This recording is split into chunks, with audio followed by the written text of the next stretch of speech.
All right, guys, welcome back to the channel. Welcome back to the stream. Welcome if you're new. Thank you guys so much for joining me today. And yeah, apologies for the longer than normal intro. I have no idea what happened. The stream that I created, I'm wondering if we're gonna have some issues today because I know YouTube's been acting kind of weird. But the original stream that I made, just like I always do, I went to go live and it just immediately created a duplicate stream, or actually, it created a duplicate of yesterday's stream. So I don't know. I don't know what happened. I see Corey's not here. He was the one who requested the Metal Gear intro there. I hope I did have to delete that last stream. So hopefully everybody comes back. But anyway, really weird. Really, really weird. But we definitely have some topics to go over and discuss today. Did I sleep after last night's fiasco? I did. Yeah, luckily.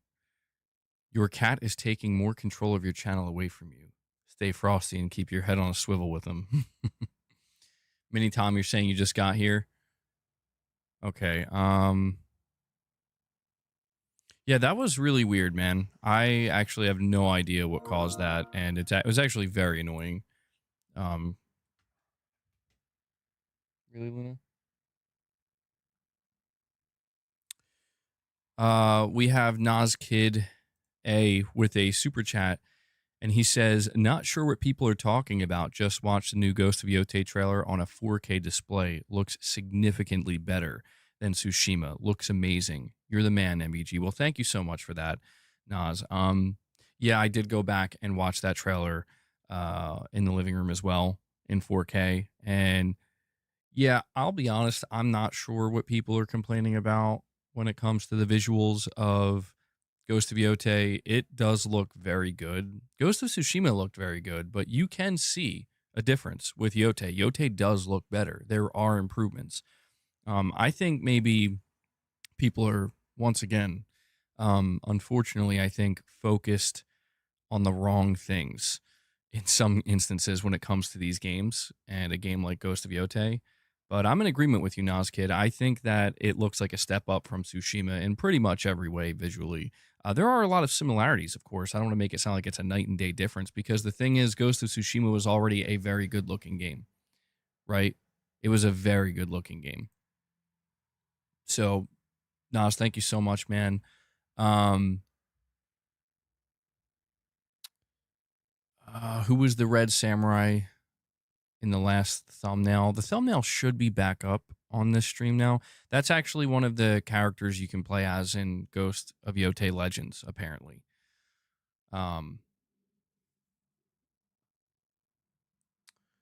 Digital Dude says, "I'll never understand the outrage for price increases in consoles. If you already own the console, why are you complaining? As long as the accessories and games are the same price, why the outrage?" Yeah, I agree with that, generally speaking, Digital Dude. I think it's more along the lines of the implications of what this means for the future of consoles.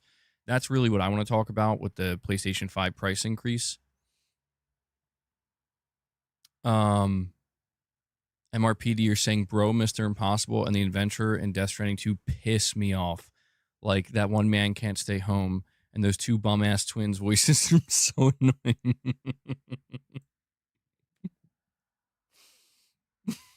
MRPD, you have no idea the timing of that, of what you just said, bro. I got so pissed at Death Stranding last night. Let me tell you, Death Stranding 2 is a game that if you get the platinum for it, you earn my respect. Because this game, in terms of trying to get the platinum, seems like it was designed to kind of break you. You know, saying that's a bootlicker response to the price increases. Stop it. We're 5 years in. It's absurd now. I don't know that it would be a. I mean, a bootlicker response, I think, would be saying that it's fine. You know, who cares? It's like, the price increase. Like, I understand maybe from the angle of you shouldn't tell people not to be upset. It's okay to be upset. I think that's okay. Like from a consumer level, we don't like seeing price increases. Like it's totally valid to just be annoyed. Like it's annoying. We're seeing the pricing of all this stuff go up. Now the PS5, it is annoying. And I understand that. But I just think that it's interesting to me that the reaction I've seen online is nobody's surprised, even a little bit. At least from what I've saw or from what I've seen. I don't know if there's people like losing their minds right now or shitting all over Sony, but it's like generally speaking, the response I've seen from almost everybody is, eh, yeah, we kind of you know, we kind of saw this coming. MVP Moss, I'm not sure. I'm not sure who that is or who you're talking about. Is it recent? People are blaming Trump. Well, I mean, Sony is seemingly, they're saying due to economic realities and conditions and whatnot. Um, I mean, look, I did tell people if you go back to any of my content that I was making, I think like 2 or 3 months ago, around that time. It was around the time I think when Microsoft announced the price increase for their consoles. I was telling everybody like, buy your pros now, dude. Like if you want a PS5 Pro, go buy it right now. If you're thinking about buying a PS5, do it now because I'm telling you, a price increase is very, very likely going to happen for Sony as well. And it's just going to be a general sweep. We're seeing the pricing situation with Nintendo at the time and how they're contemplating having to raise it. And to be fair, it's a $50 increase. It's not like something insane, like 100 or 150 or 200 or something just totally absurd. It's a $50 increase. So like if you're a new PlayStation buyer for the PS5 and you want to buy the digital version because you're like, I don't care about physical games. Most people seemingly don't. Most people are embracing digital. You buy a digital PS5 right now, you're paying $500 for it. That's like the same price you would have paid if you wanted the disc drive, right? So in that sense, it doesn't look too bad, but there's just no way around it. $50 price increase 5 years into the generation, man, it sucks. It absolutely sucks. Um,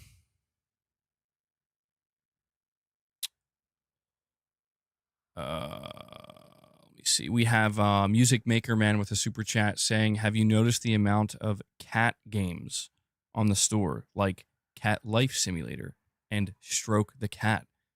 Cat-tastic." No, Music Maker Man. I do my best to try to avoid the PlayStation storefront. Like diving in there and looking at the list of games because there's so much garbage. I'm not surprised though. Everybody loves a good cat game, man. The best cat game, Stray.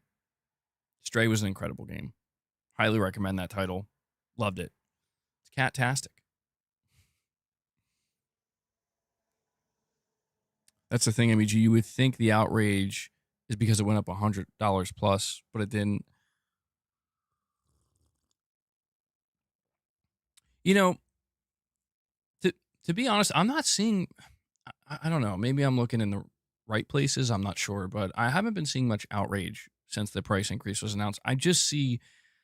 It feels like I can hear the internet just kind of sighing. You know what I mean? Like people are sighing. Like people are getting tired. Where it's like, holy shit. Like, why does this keep happening? Like not just for PlayStation, but just again across the board. Like people are just like, wow, okay, this kind of sucks a lot. And I think it is because people do, they're kind of prepared for it. Everything we've been hearing. Sony did say a couple months ago, they're like, listen, when we run out of our stockpile, if the tariff situation doesn't change, we're probably going to have to increase the price. And here we are, 3 months later.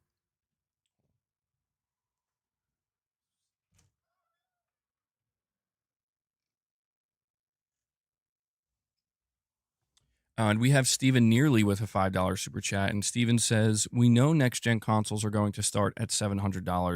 The 2023 prices of $500 was just wishful thinking.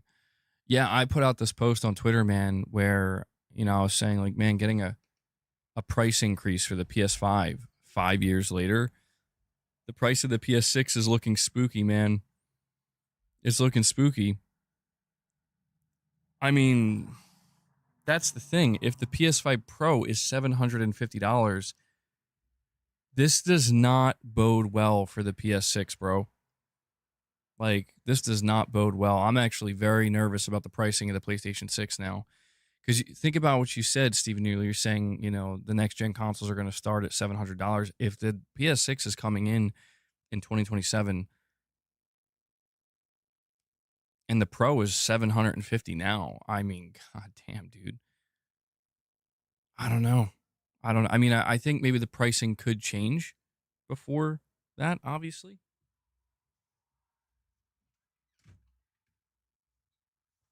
The pricing could change, but I look, man. I think Sony sees the writing on the wall, I think everybody sees the writing on the wall at this point. Or if you're saying that's why I'm saying the PS6 should come out after the 2028 elections. Ronnie Savage with the $2 super chat says, like your show, but hate cats, dogs for life, homie. That's all good, bro. I think hate's a strong word, but it's all good, man. If you're a dog person, I totally get it. People love dogs. I like dogs. I am more of a cat person now than a dog person, but I like dogs a lot too. I had dogs growing up.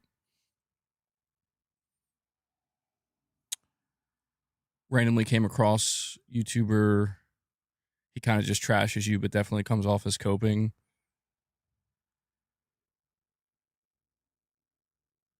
Well, I mean, dude, there's a whole subsection of YouTubers that just bottom feed,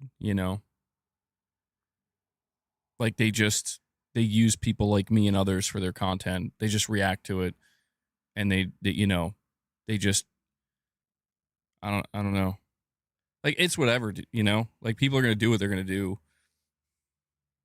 Oh, see Leia's in your spot, boss. I'm sorry.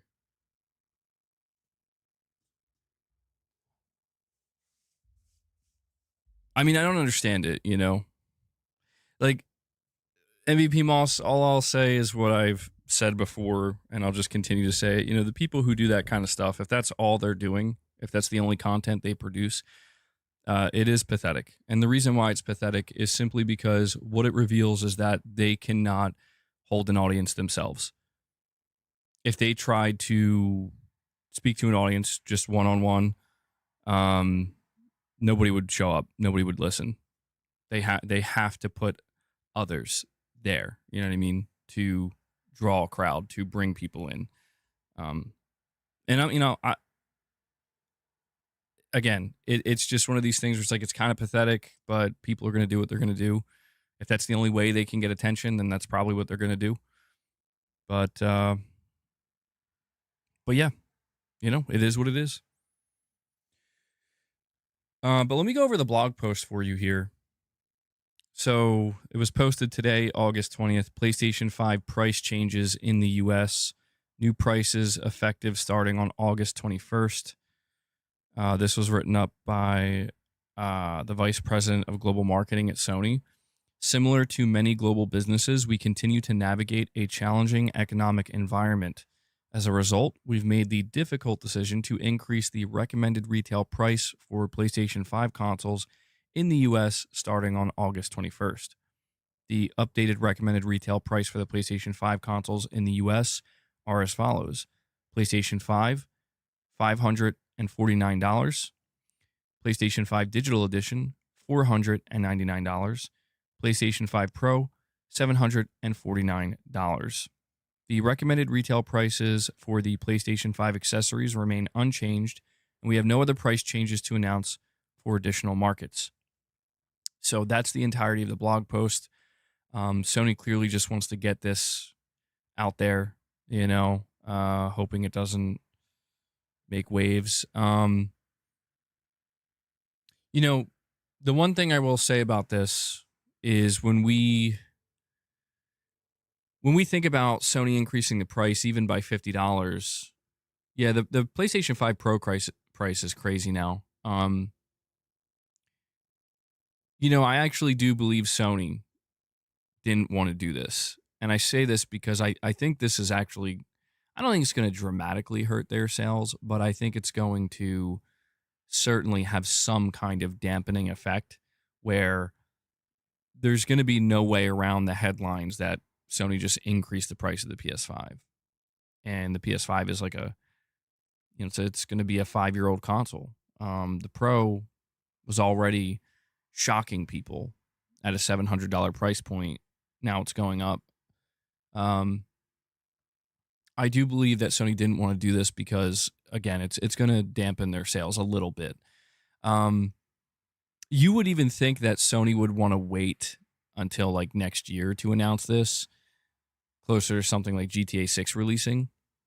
Could they lower the prices if the situation with the tariffs and, just economically speaking, if things change, would they change the pricing? I think they would. Yeah. I think the moment Sony can decrease the price, they will.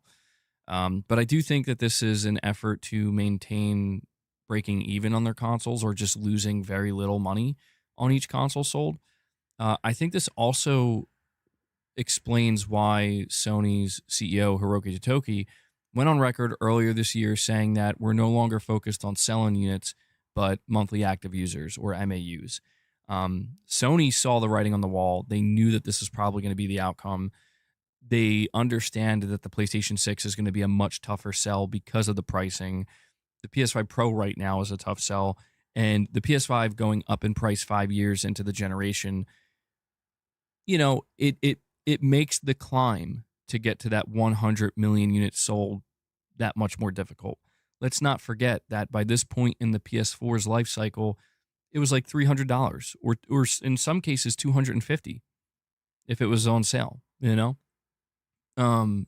look at how well the PS4 sold, that definitely helped it. The price increases helped sell more units.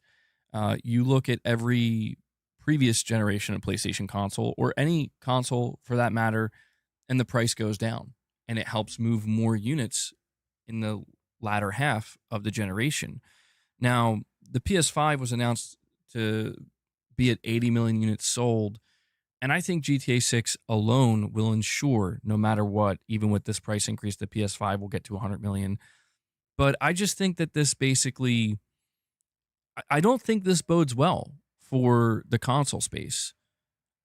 I looked at when Microsoft increased the price of their consoles, and I'm like, that makes a little bit more sense because they're not really selling consoles, like they're struggling to sell consoles and they've just gotten to a point where they're like, listen, we're focused on making a profit on every console we sell, even if it's just a very small volume of consoles. We want to make a profit. And I was like, okay, well, so I don't think Sony's in that boat. Not yet. But here we are, where it's like, now Sony, they're doing the big thing they didn't want to do, a price increase in the US. We're going to check out some Resident Evil 9 gameplay a little bit later. We have MRPD, a member for 22 months. Thank you for that support, buddy. And he says, I think it's high time we see Wolverine this September at a State of Play / showcase. I am in agreement. We've been talking about Wolverine. We've been talking about how it's crazy we still haven't seen it yet. I think the game's going to have to get a complete re-reveal, a proper reveal. I mean, look, man, Sony did just increase the price of their console in the US. Next month would be a great time to put on a showcase and have something like that pop up, I think that would go a long way in making and relaxing people a little bit, making people feel a little bit better. I mean, even if they want to just do a State of Play and that's the last reveal, I'll take it. I'm with you there. Time to show another remaster. We've decided to, in an unprecedented move, we at Sony Interactive Entertainment decided to remaster Wolverine mid-development. We figured, why not kill two birds with one stone? This is how we will justify our $80 price increase or price tag. And we have Lux with a super chat saying the PlayStation 6 will be no less than $600 in my opinion. But it's weird seeing bootlickers online defend this, whether a $1 or $50 price increase. It's nothing to defend. Corpo simps. Yeah, I do think that it, my evaluation of this, Lux, is that things are happening so quickly.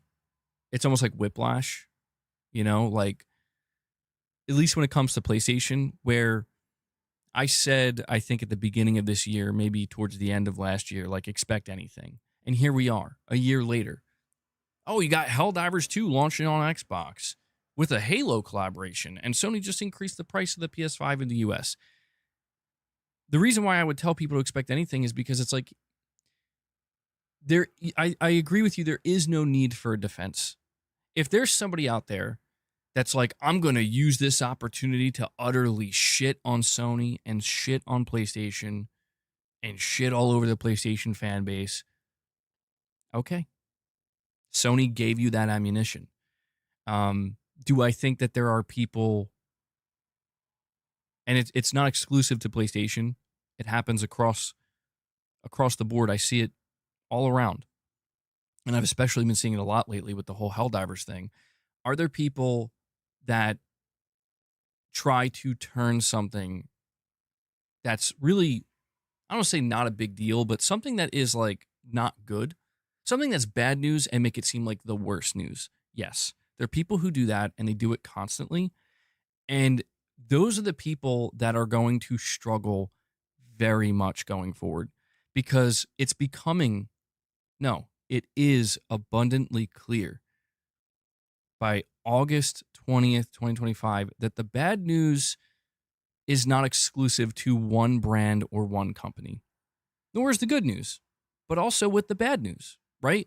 Like, there are times, there have been times, and there probably will be times in the future where the bad news seems to be mostly relegated to one brand, or one brand just gets way more bad news than they do good news.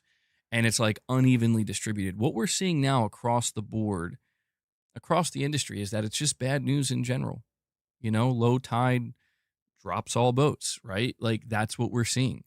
Just like a high tide raises all boats, same logic. There, like, for example, there were people who were probably going berserk at Microsoft increasing the price of the consoles. I mean, I would argue Microsoft made the biggest mistake by increasing the price of their games to 80 to then retract that. But when they increased the price of the consoles, there were definitely people, like shitting all over Xbox for that. And it's like, I wonder if those people are also shitting on Sony now, because it's like, yeah, like what comes around goes around. Like, that is just the way it works, When you see a corporation doing what they're going to do to maintain stability and, profitability, you can't assume that the other company is definitely not going to do that if the time calls for it. You would be foolish to think that. And so this is a roundabout way of saying that, like, yeah, there's no need to defend a price increase, because what are you defending exactly? You know what I mean? Like, you're defending a corporation protecting their profits. And that is a weird look, no matter where you stand. Like, if you are a shareholder, it makes sense. If you are part of Sony corporate, that makes sense. But if you're not one of those two things, then at the end of the day, it's just like, hey, man, it was better when the price was lower. It's always better if the price is lower. And so it does suck, man. It sucks to see the PS5 price increasing. And to me, I mean, Lux, you're saying you think the PS6 is going to come in at $600. I'm feeling much more nervous now, man. I thought maybe it could come in at 600, maybe 700, but now I'm like, dude, the fucking Pro. The PS6 is supposed to dunk on the Pro, right? Presumably. The PlayStation 6 is supposed to dunk on the PS5 Pro. And I don't know how it's going to do that at a reasonable price point. Digital, you're saying I'm mad because a product I own got a price increase. Well, here's the other thing, Digital Dude, right? The thing about being on the internet now, like, I'm very self-aware when I say this, like, I am part of it. I am part of the thing I'm going to be describing. So I'm not trying to make it seem like I'm not part of it. But it is one of these things where on the internet, anybody can just jump into the conversation. Like, a great example is yesterday, you saw people aggressively shitting on Call of Duty Black Ops 7. Aggressively shitting on that game. They're going to buy it. Not every comment you saw means that's a buyer. No, but at least half of those comments, they're going to buy the game anyway. They know it. We know it. More importantly, Activision knows it. And that's why I'm saying, like, when you can't use the internet most of the time as an accurate measurement of how well is this thing going to do or how badly is it going to fail. Usually it's like percentage based. So if you get 100 negative comments for Call of Duty Black Ops 7, realistically, probably only about 50% of those comments are actually going to be true. The other 50% are just people saying what they want to say in the moment.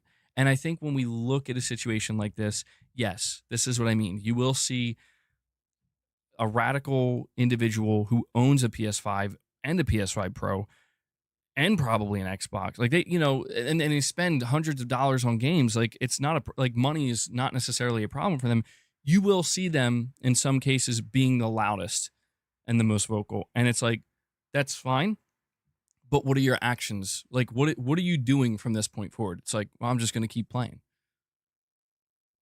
Oh. Yeah, I'm just going to keep buying the consoles. I'm going to keep buying the games. I'm going to keep supporting your companies.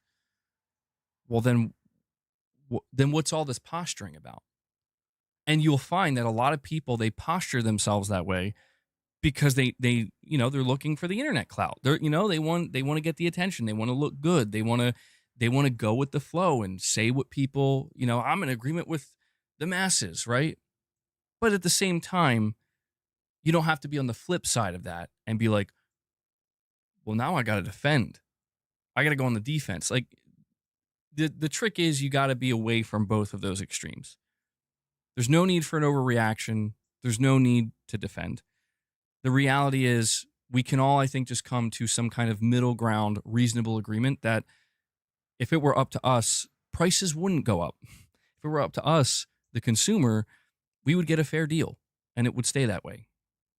I think everybody can agree on that, no matter where you stand. And yeah. And I'm sorry, Lost Isley, I kept you waiting here. Lost Isley, member for 2 months, says, who at Capcom do I have to bribe for them to add trophy support to their classic ports? It's a good question, Lost Isley. I did see a lot of people. Hold on. Martin, come on, man. Stop spamming that.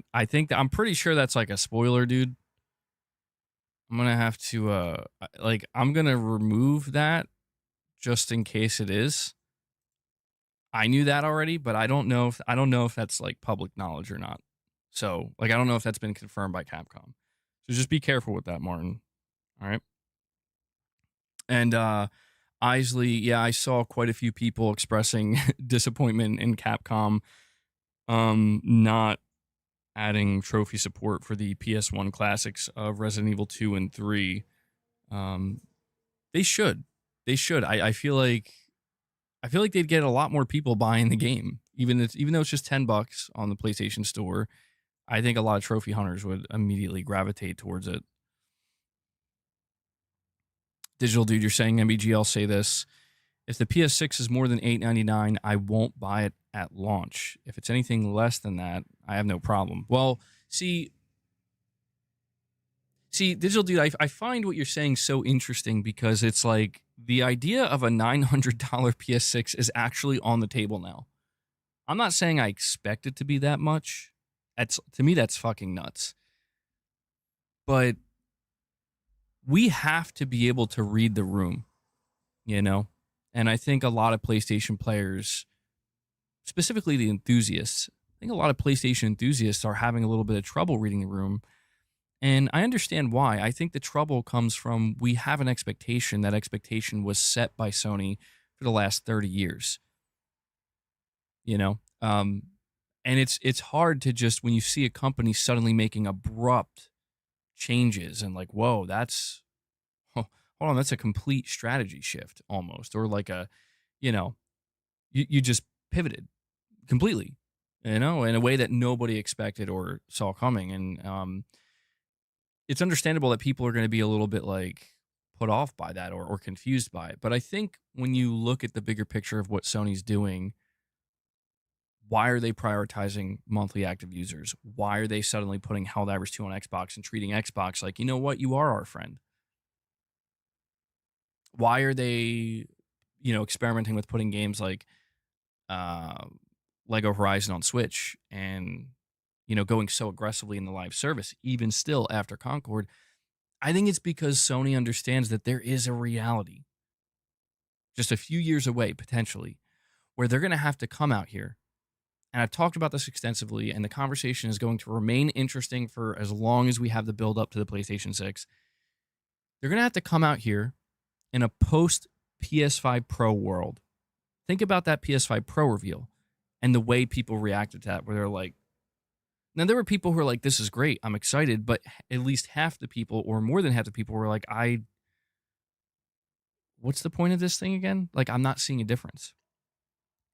That was the reaction for the Pro.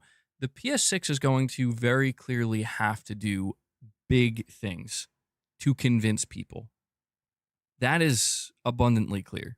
In order for Sony to convince people that the PS6 is a console you're going to want to upgrade to, you're going to want to leave PS5 to go to PS6, they're going to have to do a lot, both technically, and marketing wise, game wise, obviously. I guess what I'm trying to say here is it is not a coincidence that you see Sony making all of these strategic changes with their business, specifically the PlayStation business, how they're running it, what they're willing to announce and support, even if it seems kind of sudden, what they're willing to experiment with. It's not a coincidence that you're seeing that now alongside, the price of the PS5 and the PS5 Pro is going up. And this is just a couple of years before the PS6 rollout is going to occur. Sony, whether anybody wants to believe it or not, and I know that there are diehard PlayStation fans that are going to completely disagree with the statement, but Sony is preparing for the possibility of failure with the PlayStation 6. Now, what does failure look like? That's the question we have to answer. What does failure look like for the PlayStation 6? No, it doesn't look like, the PS3. It doesn't look like that. Failure for the PlayStation 6 looks something like this. All right, guys, we're doing the big PlayStation showcase, the Future of Gaming Part 2, where we're going to reveal the next generation of PlayStation hardware and games. And people are losing their minds, and the hype is real. And it's like, we're back in 2020 again, bro. It's happening. It's happening. And then they bring Herman Hulst out, and they say, well, we'll let the games do the talking, And they show these awesome games, and they're like, oh my God, the dreams are coming true. And then they reveal the console, and it looks incredible. And just everything about it's amazing. But then the reality sinks in. Oh yeah, all of those games are going to be cross-gen. Maybe Sony's not going to tell you that during the showcase, but the blog posts come out, the reports come out, and it's like, yeah, they're all going to release on PS5 as well. Oh, okay. I guess that's not too surprising. All right, well, anyway, hey, still hype for the PS6. It's like, so anyway, what's the price, Sony? And they're like, $799. Just like that. Like, if they even if it's $699, it's $700. The enthusiasts will be there day one. People like me, a lot of people here, but generally speaking, that's not a mass market console. Sony just lost the mass market by price, and what they actually did is probably sell more PS5s by announcing that. Maybe by that point they'll actually be able to lower the price of the Pro a little bit, $600, $650, something like that. And if you're Sony, thinking about it from a business perspective, if you're Sony and you know that that's a reality we might have to face. No choice. We might have no choice, but if we like, unless we're willing to lose hundreds of dollars, you know, and just like lose a shit ton of money on every console sold, which they're not. Make no mistake, Sony's not going to lose. They're not going to do what they did with the PS3 generation. They're not going to lose money on it. They'll try to break it. They'll probably be okay with losing maybe like a few bucks, possibly, but probably try to, strive for breaking even. In order to do that, I would say like November 2027, you're not going to be able to do that at $600 with a compelling console. So it's like the only alternative Sony could have is by creating a very underwhelming PlayStation 6 that has a lot of smoke and mirrors from a marketing perspective, where it's like, we wanted to convince you this is next gen, but then when people kind of like look past the smoke and the mirrors, it's like it's actually not that much better than a PS5 Pro. It's like, well, yeah, that's the only way we're able to sell it at a reasonable price. So Sony's in between a rock and a hard place here, where they have to, because they're the high-end premium home console manufacturer, they have to sell people on the spectacle of it. This is not a Switch 2 situation where people are like, Nintendo, please God, just give me like, please just give me like 1080p 60 or 1440p, in some cases. But like, please, like catch up. Sony is already caught up. Sony now has to be the one to try to lead the way again in this area. And man, it's such a crazy, volatile time for them to be in this position. But make no mistake. So you're saying is this getting to conspiracy theory territory? Trust me, it is not it's not conspiracy theory territory to say that as of right now, as it stands, the PlayStation 6 is not going to be a cheap console, and Sony's going to have to go crazy to convince people that it's worth giving up your PS5 or PS5 Pro to get a PS6, which is good. I'm like, to be honest, I'm actually all for that. Like, I want to see Sony work their ass off, dude. I want to see Sony go crazy. I want Sony to make me believe that if I don't get a PS6, I'm fucked, right? Oh no. Your life ain't going to be the same without it. We have Michael Lynch with a super chat. Michael Lynch says, are we just forgetting the insider that said Sony is looking to make the system $500 or $600? So you're talking about Moore's Law is dead. What's very important, in my opinion, to understand about that leak, because Moore's Law is dead has been very accurate. He leaked the APUs for the PS6 and the PS6 portable, or the PS5 portable, whatever it's going to be, the handheld. It's worth noting, Michael, that he clarified numerous times that the leaks he is privy to, the documentation he has, it doesn't have a price on it. They do not attach a price for it. They just make it clear that they're looking to hit the mass market, which implies and infers that they want to hit a lower price point. He reiterated numerous times that this is documentation from 2023, and a lot has changed. In I know it seems, well, how much could really change in a year and a half? Oh boy, a lot has changed, as you can clearly see. So it makes sense that with what Sony was aiming for in 2023 to penetrate the mass market is a $500 to $600 machine at most. Unfortunately, like, I'm not saying they couldn't do that. They still could, but we have to keep in mind that in order for Sony to maintain that strategy, they very likely will have to eat shit. Like, no joke. They will have to probably eat a lot of money on every console sold. And I'm just going to be real with you guys. If you look at Sony in 2025, if you look at Hiroki Totoki's Sony and Hideaki Nishino and just the way it's run from a corporate level, they're not going to sell the PS6 at a loss. And they're probably going to focus on selling it as close to a profit as they can. What's more likely, guys, now, well, is there a silver lining here?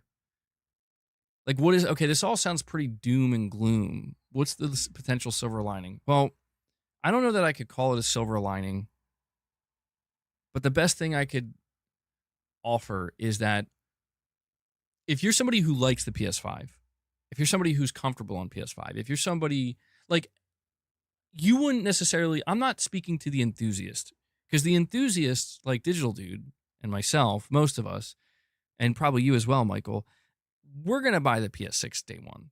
We're going to do everything in our power to make sure we have that console day one, regardless of the price. We all know that, right? But we, in that case, are like maybe more of the minority. The majority of people are going to be faced with this question: is what Sony is showing you enough to convince you to shell out a shit ton of money and leave your PS5? And I think the it's good news for PS5 owners and PS5 Pro owners, maybe potentially disappointing news for PS6 buyers, possibly, which in that case I guess would be the opposite of a silver lining, is that Sony is very likely going to fall back on the PS5. Like, that is their safety net. If next gen gets off to a slow and sluggish start due to insane pricing, and really the only people you get on board at first are the enthusiasts, kind of like the PS3 days in that sense, where it's like you only have the like diehards, bro, and it's going to take a lot to convince the masses to move away from PS2 or 360. If they're in that situation again, they have the PS5, and the PS5 is not the PS2. And the most important thing about that is you're going to have developers. Sony's going to have to pull teeth if they want. They're probably not even going to try. But developers are not going to lead the PS5, dude. The PS5 is probably going to be the longest supported PlayStation console of all time. Of all time. So I guess what I'm trying to say is, if you are even remotely content with the PS5 or the PS5 Pro, and you don't consider yourself like the most diehard enthusiast PlayStation fan that has to be there day one for PS6, you'll probably, like, truthfully, this generation for you will probably be another 5 to 6 years or longer, realistically, where you will probably not miss out on a single thing for the next 5 to 6 years. After that point, once we get into like 2030 or so, who knows, how much is going to change then. To be fair, it could change very rapidly in 2028 with a new administration potentially in the US. So there is that possibility, but I'm not trying to get political about it. But I'm just saying, like, that will probably be the silver lining for most people, and Sony's kind of backup plan of like, worst case scenario, what do we do? What do we do? We fucking keep supporting PS5 like crazy. PS5 is just basically, the PS5 is the PS6S. That's what it is. Basically, the family of next gen consoles is the PS6, the PS5 Pro, and the base PS5. That's the family of consoles. That's a real likely possibility based off of everything we're seeing right now. And I know some people might find that disappointing. Some people might think that sounds crazy, but and that's the thing. Exactly, Irfan. The handheld will be there too. That tells you everything you need to know. The handheld is going to be less powerful than a base PS5. It's going to be half the power of a base PS5. Now, granted, they're not going to require developers to, I'm assuming they're not going to require and mandate developers make games for it, but it does seem very likely that they're going to kind of like, come on, guys, like, get your games working with this handheld. And let me tell you, if your game can work on that handheld, it sure shit can work on the PS5. So this tells me that Sony is going to try to sell us and the mass market very hard on things like lighting through ray tracing, possibly path tracing. I don't know if that'll be possible or not. We're also looking at Sony potentially trying to sell you hard on things like AI, PSSR upscaling, machine learning, all this different stuff. But it's going to be a tough sell. Exclusive, well, that's the thing. Your instinct would, and this is what I mean about people having trouble kind of adjusting to this pivot. It's like, well, wouldn't exclusives be the first thing that comes to mind when here's how we can convince you to buy this hardware? Normally, yeah. Any other generation for PlayStation, I would say, yeah. But I'll be honest, I don't think the PS6 is going to have exclusives. I'm just trying to take a very realistic approach to the situation and everything we're seeing. I could be wrong. Sony could come out and be like, bro, Bloodborne PS6 exclusive. You want your Bloodborne? Buy a fucking PS6. Sorry, bud. Be like, oh, okay. Well, that's the Sony I know. And I am used to, like, that I've known for throughout all these generations. But Sony might come out and be like, yeah, we got Bloodborne. It's going to be PC, PS5, and PS6. I would still buy a PS6 and still buy it for PS6, but that would be very different. Like, people would look at that and be like, wait, so Sony, you're not twisting my arm? I don't have to buy a PS6? And I think Sony might just be like, no, we want you to buy a PS6, but we're kind of okay if you just keep playing on PS5. We didn't say that though. Buy a PS6. I think essentially Sony's going to make it easy for people to read between the lines. If you kind of like look at Microsoft, that's what we're looking at, right? Like, people are struggling to read. Some people are struggling to read between the lines, but I think a lot of us have done so pretty effectively. A lot of people have already read between the lines, and the reading between the lines with Microsoft is you can sit here and say everything you want about the console. Your console fucking died. Well, your console hit a wall and it's over. You're not selling any more series consoles. You know what I mean? And when you sit here and you talk about your next generation hardware, you're saying Windows. Like, we hear you loud and clear. Most of us, anyway.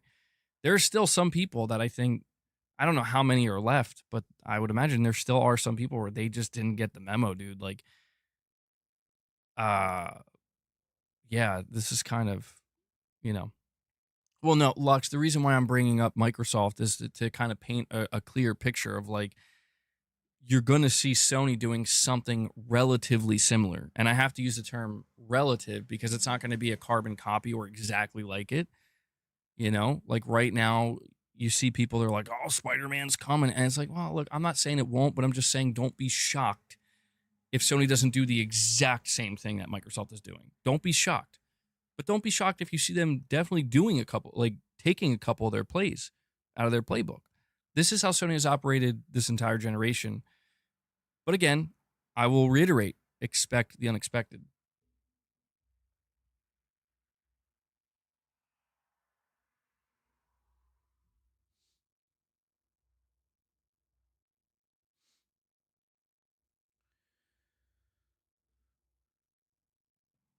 Oh, hello, boss. Yo, that timing, though. That timing.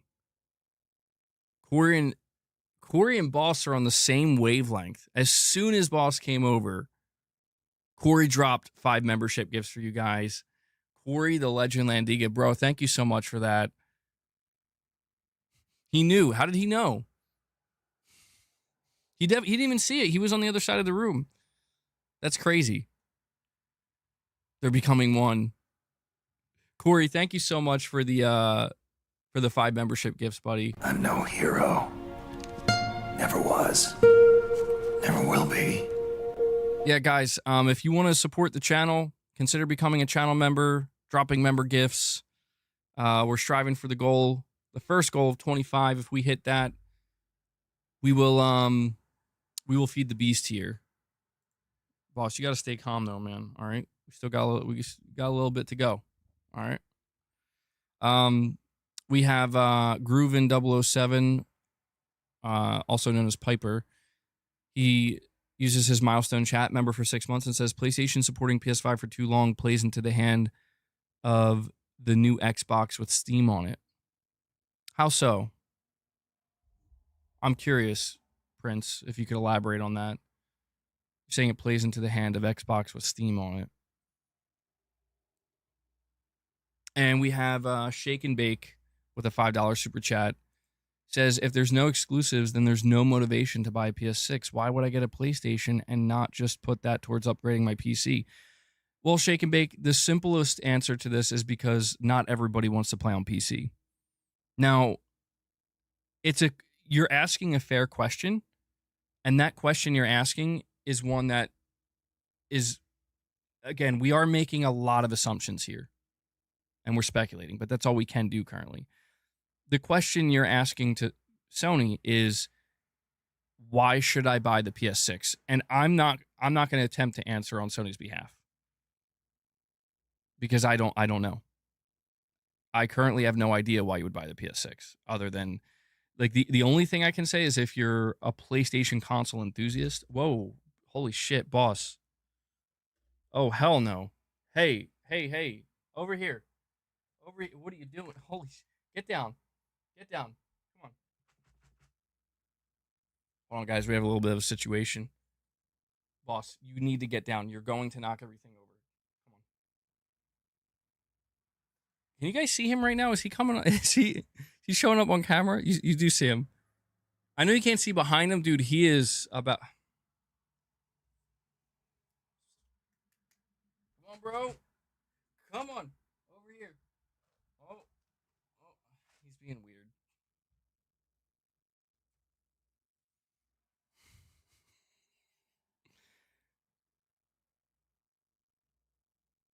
I have to use my my dad voice. Get down. Get down. Right now. All right. Sometimes I gotta strike a little bit of fear into him, you know?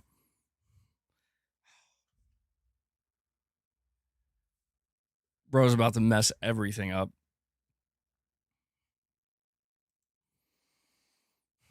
Damn cats these days. What was I saying? So what I was trying to say, Shake and Bake, is that the only thing I feel comfortable saying is that if you are somebody who just loves PlayStation console hardware, as of right now, that is the only reason to buy a PS6. As of right now. But that's because Sony hasn't said pretty much a word about the PS6 yet. The question that you're asking is a question that quite a few people will be asking once we get close to the PS6 launching or being marketed. And this is why I'm so intrigued to find out how Sony's going to market that. Don't think you can go back over there, bro. I don't know how Sony's going to market it, but that's going to be their job. And exclusives might be, or maybe they won't. And in the case of you, Shake and Bake, if you're saying that if there are no exclusives, then you would have no motivation to upgrade to the PlayStation 6, and you would even consider just upgrading your PC. I think people may discover, I don't know for sure. I don't even know if Sony knows for sure yet, but people may discover that Sony's response to that question is, okay, we still want you to buy a PS6, but okay. And that's going to be, if that is the way Sony does it, that will be, oh boy, we're going to have some conversations, because then it will be very clear where we're truly headed at that point.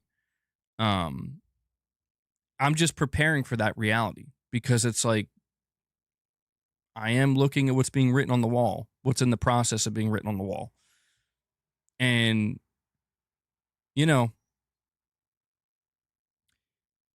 on the flip side of that, Shake and Bake, another answer Sony could give you is, well, you know, Horizon 3 looks really good on PS6, not launching day one on PC. So you're like, okay, well, maybe I'll just buy it on PS5 or whatever. And maybe they got Spider-Man 3. Spider-Man 3 is like looking real good on PS6. Maybe still, you know, be on PS5. But Sony could come out and be like, Insomniac also has another Ratchet and Clank. They have another Ratchet and Clank, and that's actually going to be a PS6 exclusive. Like, that's only going to release on PS6. Like, Sony may just take a few select games and be like, these are the games that we're going to use to try to sell the PS6. And if you think about it, that's kind of what they did with the PS5. You know, Returnal, Ratchet and Clank, Demon Souls, everything else was basically cross-gen and then went to PC. Boss demands a member train. He sure does. So, you know, I think Shake and Bake, the answer is going to be, I think, one of those two things for anybody like yourself who's asking that question, like, why should I upgrade? Do you have exclusives? Yes or no? But marketing is a hell of a thing, man. You know, like, it's easy to have these conversations now so candidly because we're not being bombarded with Sony marketing. We're not being subjected to that.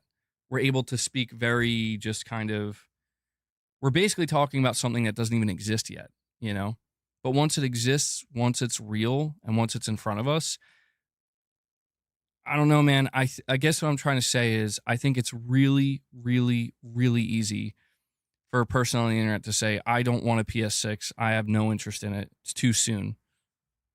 Right now. I think a year from now, or sorry, it would be a year and like 4 months from now. So basically like a year and a half from now. Sony comes out and they're like, guys, please show up to our biggest showcase ever. And we're going to try to sell you on it. You know, I think it gets a lot harder for a lot of people. I think it becomes a lot harder for people to resist that. But at the same time, though, like, there's no denying that this generation has gotten off to a slow and somewhat weird start. So, Concord 2, baby. PS6 exclusive. Single player only. Technically, Sony still owns the Concord IP. Just so we're clear.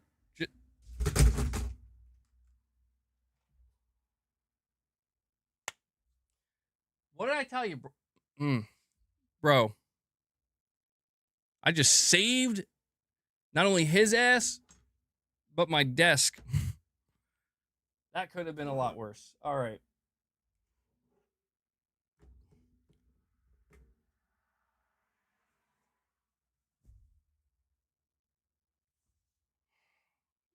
Hold on. I got to figure this out now.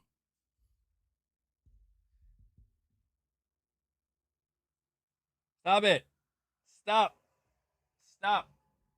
Chill.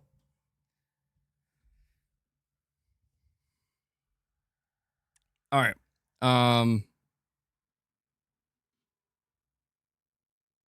I gotta put something here so he doesn't try to. I don't know what to do. I don't know what to put there. My arm. We have Piper once again with a super chat saying, no need to buy a PS6 if you can play new PlayStation games on the new Xbox, the better version. See, I understand where you're coming. The logic that you're bringing, Piper, it adds up. It makes sense. But there's one word that I think is going to be called into question. Just generally speaking. And the word is need. Need. The biggest shift, like I said, that you might end up seeing with Sony and the console space is they, for the last 5 generations, have been doing everything in their power to convince you, me, and the entire mass market that you need a PlayStation console. You're going to want a PlayStation console. Now, see, that's the thing. Need is going to be replaced with the word want.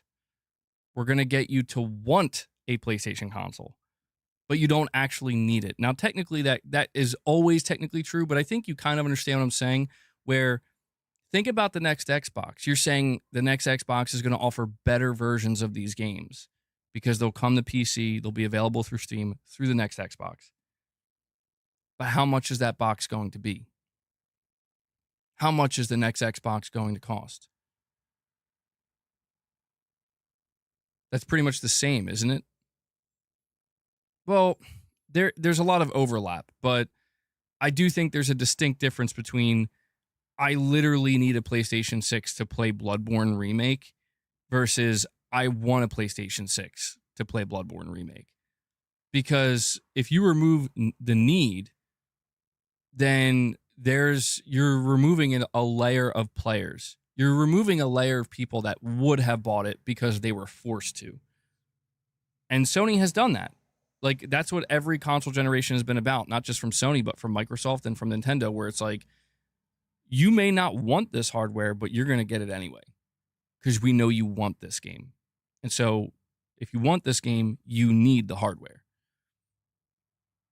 Sony might be getting ready to remove that factor with the PlayStation 6.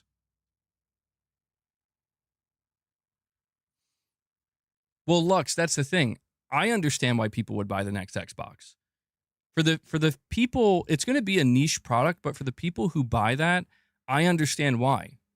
Like, it makes total sense to me that the most dedicated, hardcore Xbox player who is hyped about the power of the Series X, they're going to be all over this thing. And you get Steam, I totally get it. But I think if it's, if it's going to be like $1,000, $900 console,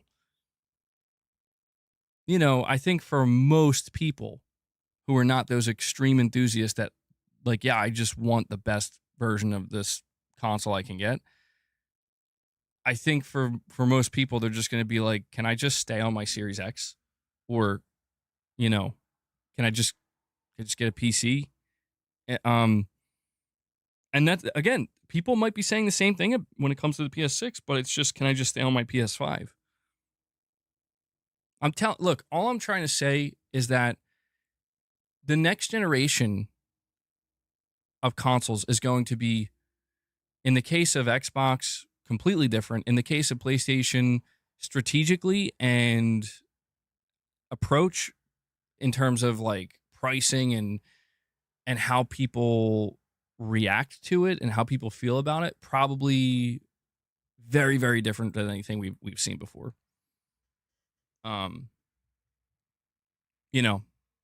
There's like so much we don't know, but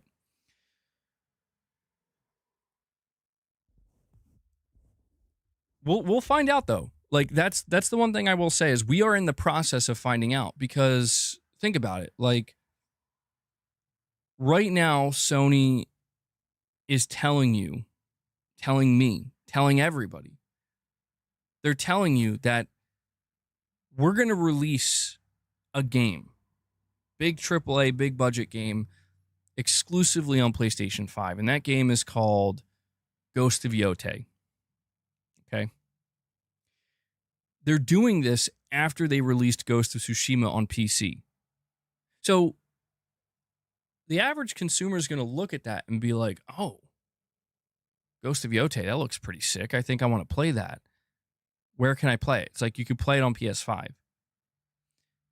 Truthfully, the average consumer is probably not going to look beyond that. They're just going to be like, oh, okay, well, if that's the only place I can play it, I'll just get a PS5 and play it.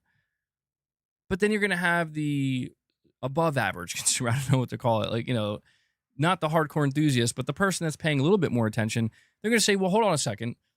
I thought Ghost of Tsushima was on PC, so does that mean Ghost of Yote is going to release on PC too? And that's where the nuance comes in, where it's like, well, it will release on PC, but we have no idea when. Okay, well, maybe it'll be a year. Well, it took them 4 years for Ghost of Tsushima. So you're telling me I could have to wait up to 4 years? Maybe. It could be 6 months. It could be 4 years. We don't know. Sony's not telling us. So that right there still exists. And the reason why I'm highlighting that is because what that means is that Sony is still they're still deploying a need factor for some of their games.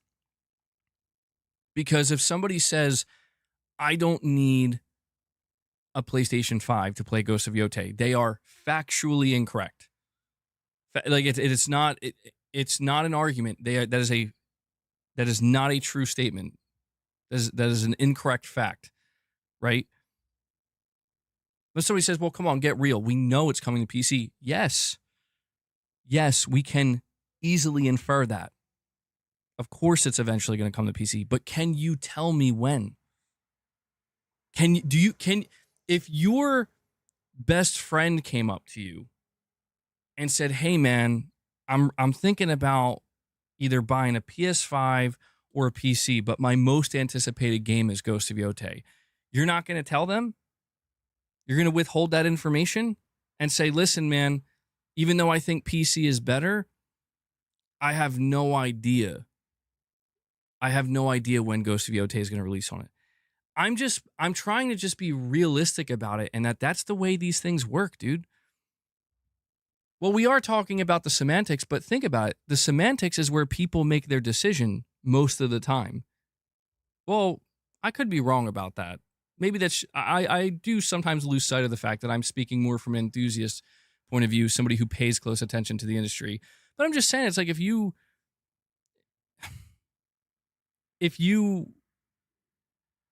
Ghost of Yote is one of your most anticipated games, you're one of two people. You're either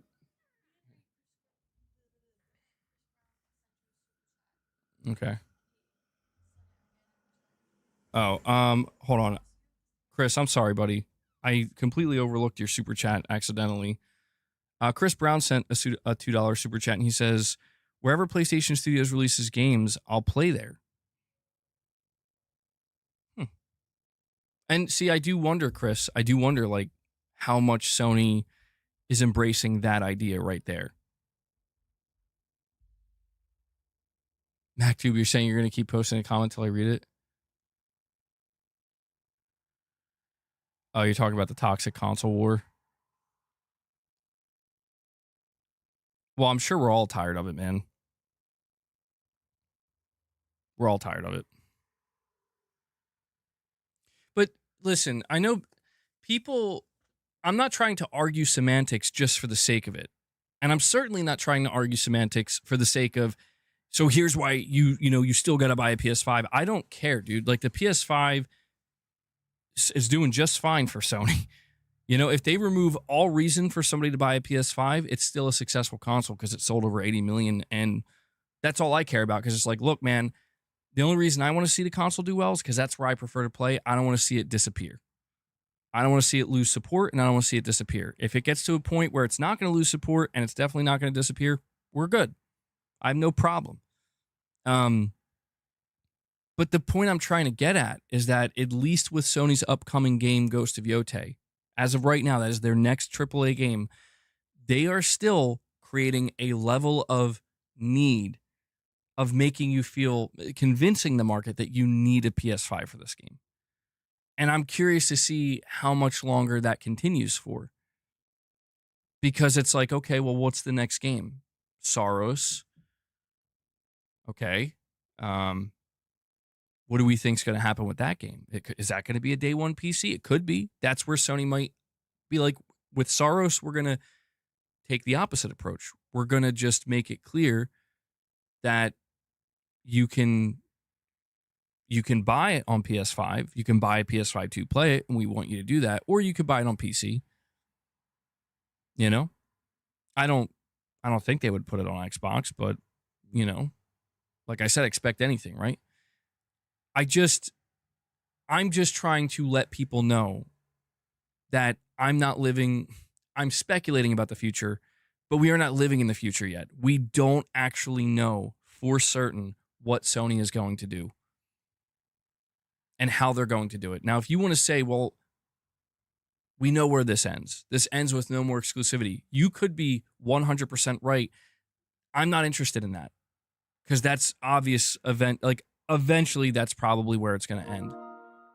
Where it's like, yeah, no more exclusivity except for Nintendo. That seems to be where it's going to end. I think anybody can deduce that based off of the information we have in front of us. But what I'm more interested in is, okay, but when? What games? Like, when does Sony make that clear? When does Sony send the signal? We're removing all need. For the first time in the history of PlayStation, we're removing all need. We're not even trying to convince you need a console anymore. When does that happen? That, to me, is the more interesting question, and nobody knows the answer to that question. And that's what continues to make the conversation interesting. Because think about Wolverine. Now, Soros, I could see Soros being a game that Sony says, well, this game, Returnal didn't sell that great. Let's give this game a better chance. We're not going to make this a game that you need a PS5 to play. We want to put it in more places. I could see that. Wolverine is a huge name. Wolverine 100% would qualify as a console seller that will move hardware. That I could see Sony once again taking the approach of course this game's going to come to PC, but we're not going to tell you when. We're going to see just how many units we can sell by keeping this exclusive. Whether that be 6 months, a year, 2 years, doesn't matter. Once it stops selling, then we'll work on the PC port. But then again, we do have a little bit of, we have some information that may deviate that thought, right? Where it's like, well, what did they do with Spider-Man 2? Spider-Man 2 came to PC about 1 year is all it took. 1 year. And let me tell you, Spider-Man 2 was definitely still selling PlayStation 5s 1 year later. And people were still, that was like a driver. Still probably is to a degree. It's Spider-Man. And Sony said, we don't care. We still want to put it on PC. So it might not even be a strategy. The only reason the need might exist is because they don't have the capacity. They don't have the resources. It could be a logistics thing. We would have Ghost of Yote Day 1 on PC if we had a PC version, but we don't. And we're not going to ask Sucker Punch to, delay the game to do that. We're not going to ask them to delay the release. I don't know. Sony does not explain these things, but we don't have the exact timing. We don't have the dates. We don't have that pinpoint accuracy. But what I can say is we do know, and again, this kind of all feeds back to the PS5 price increasing. We do know that Sony is shifting. They're shifting quite dramatically, and they're doing so at without any warning, or very little warning, I should say. Just very like, oh yeah, we're gonna maybe put our live service games in more places. Nobody walked away from that saying, so you're putting it on Xbox? So that means you're putting Helldivers on Xbox. Nobody walked away saying that. Very few people did. Everybody read that as like, oh yeah, okay, so day one PC launches for live service, got it. And we have Prince G here with the $2 super chat saying, dumb Xbots want a PC, yet they don't own one now.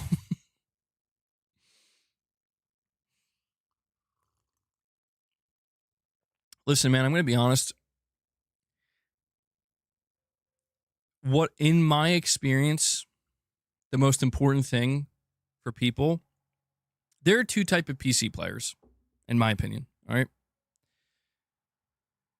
PC player number one doesn't feel the need to tell you, me, your mother, and your grandmother at every opportunity they get that they're gaming on PC.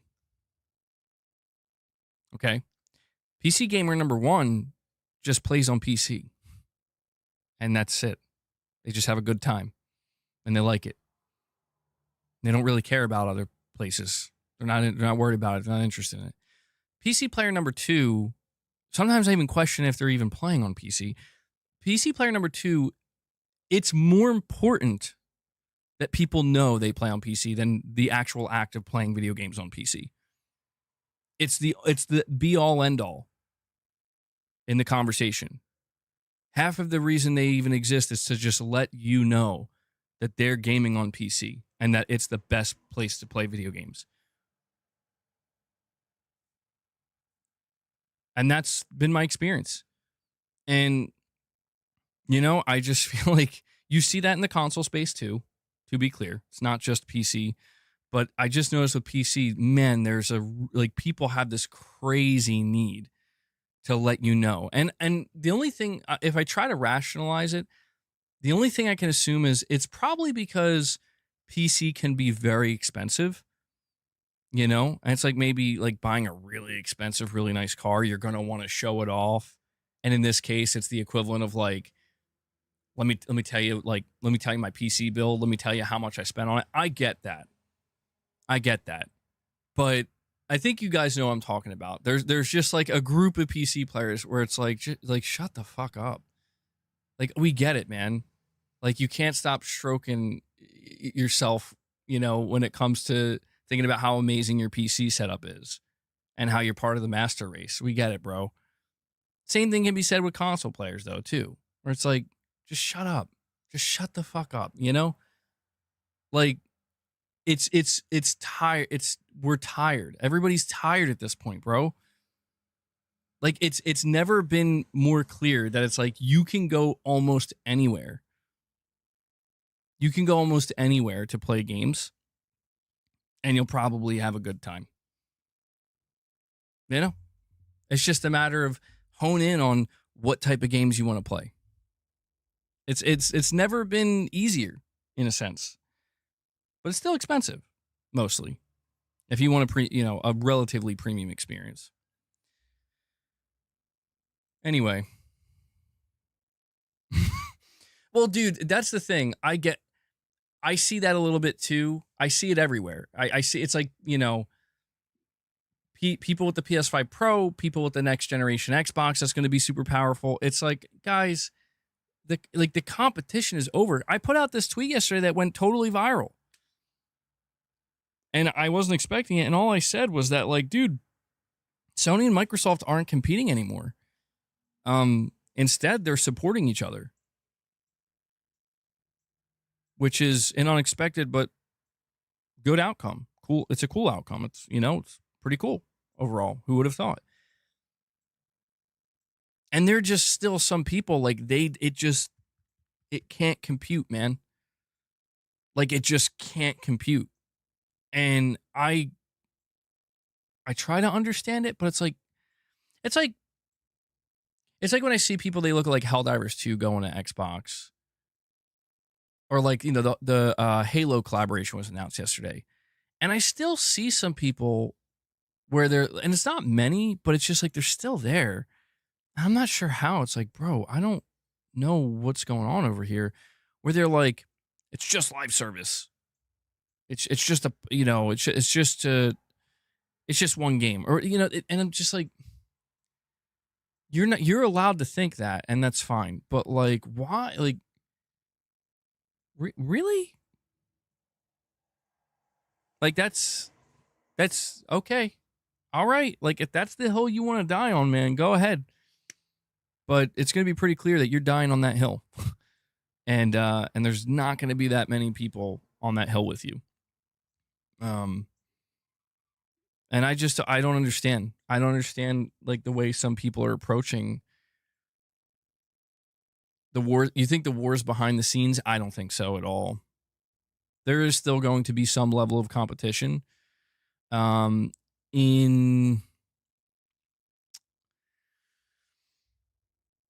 want you to think of it like this.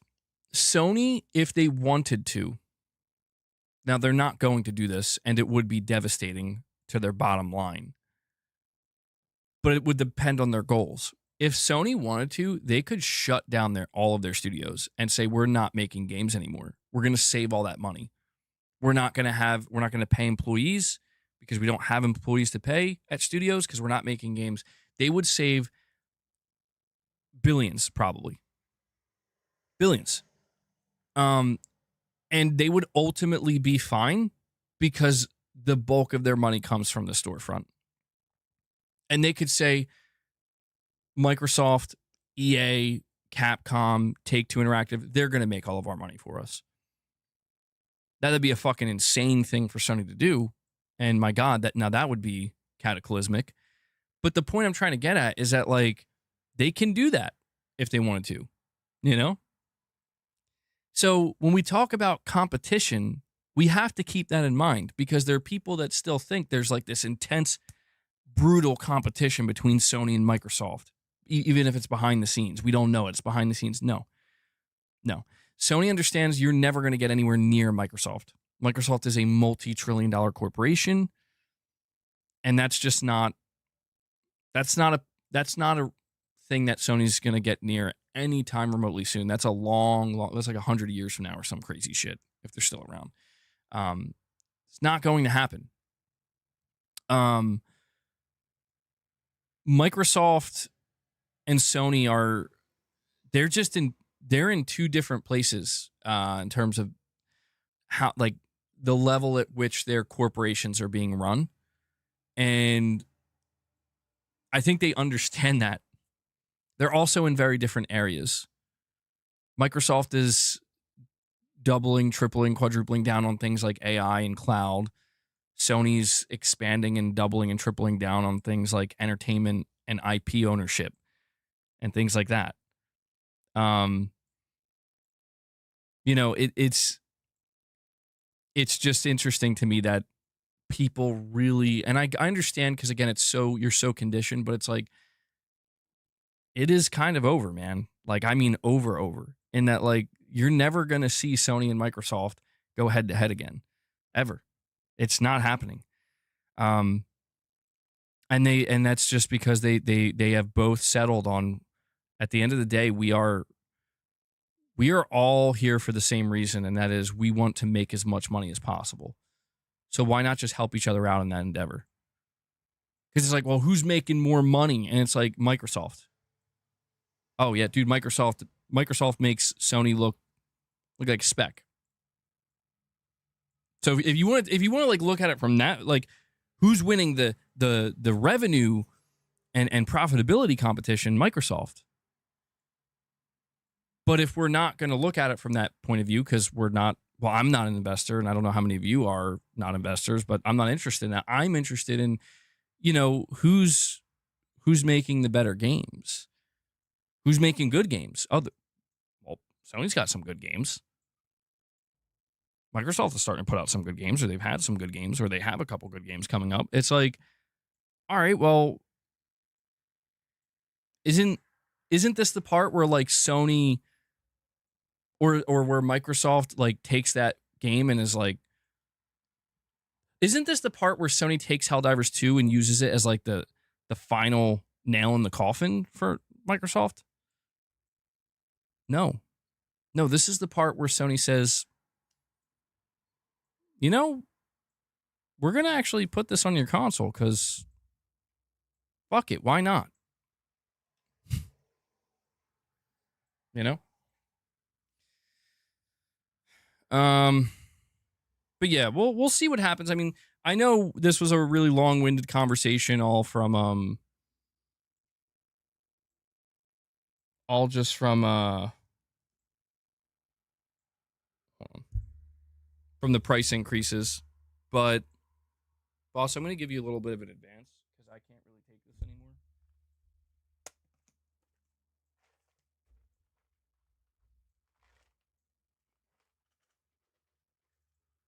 I know we really went kind of way out there just because of the yeah, we're going to watch some Resident Evil 9 gameplay.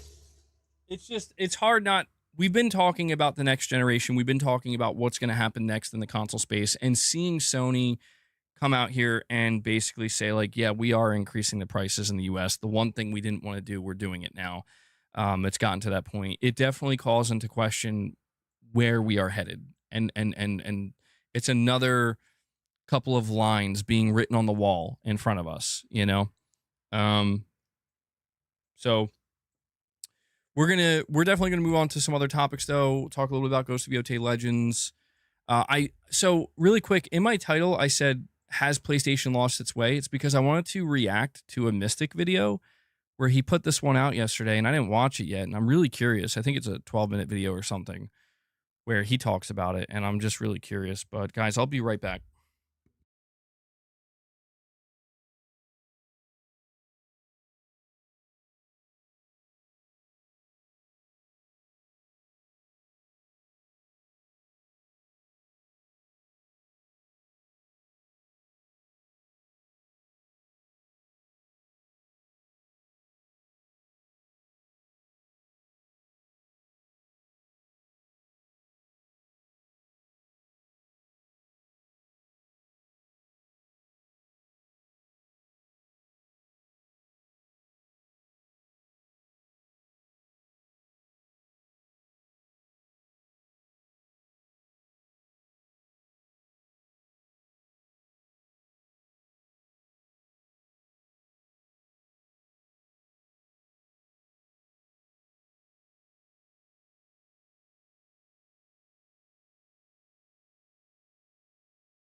All right. Sorry about that. I do want to bring up that Resident Evil gameplay though. Well, actually, there's a couple things I want to bring up. So let me move things around here and we can check this out.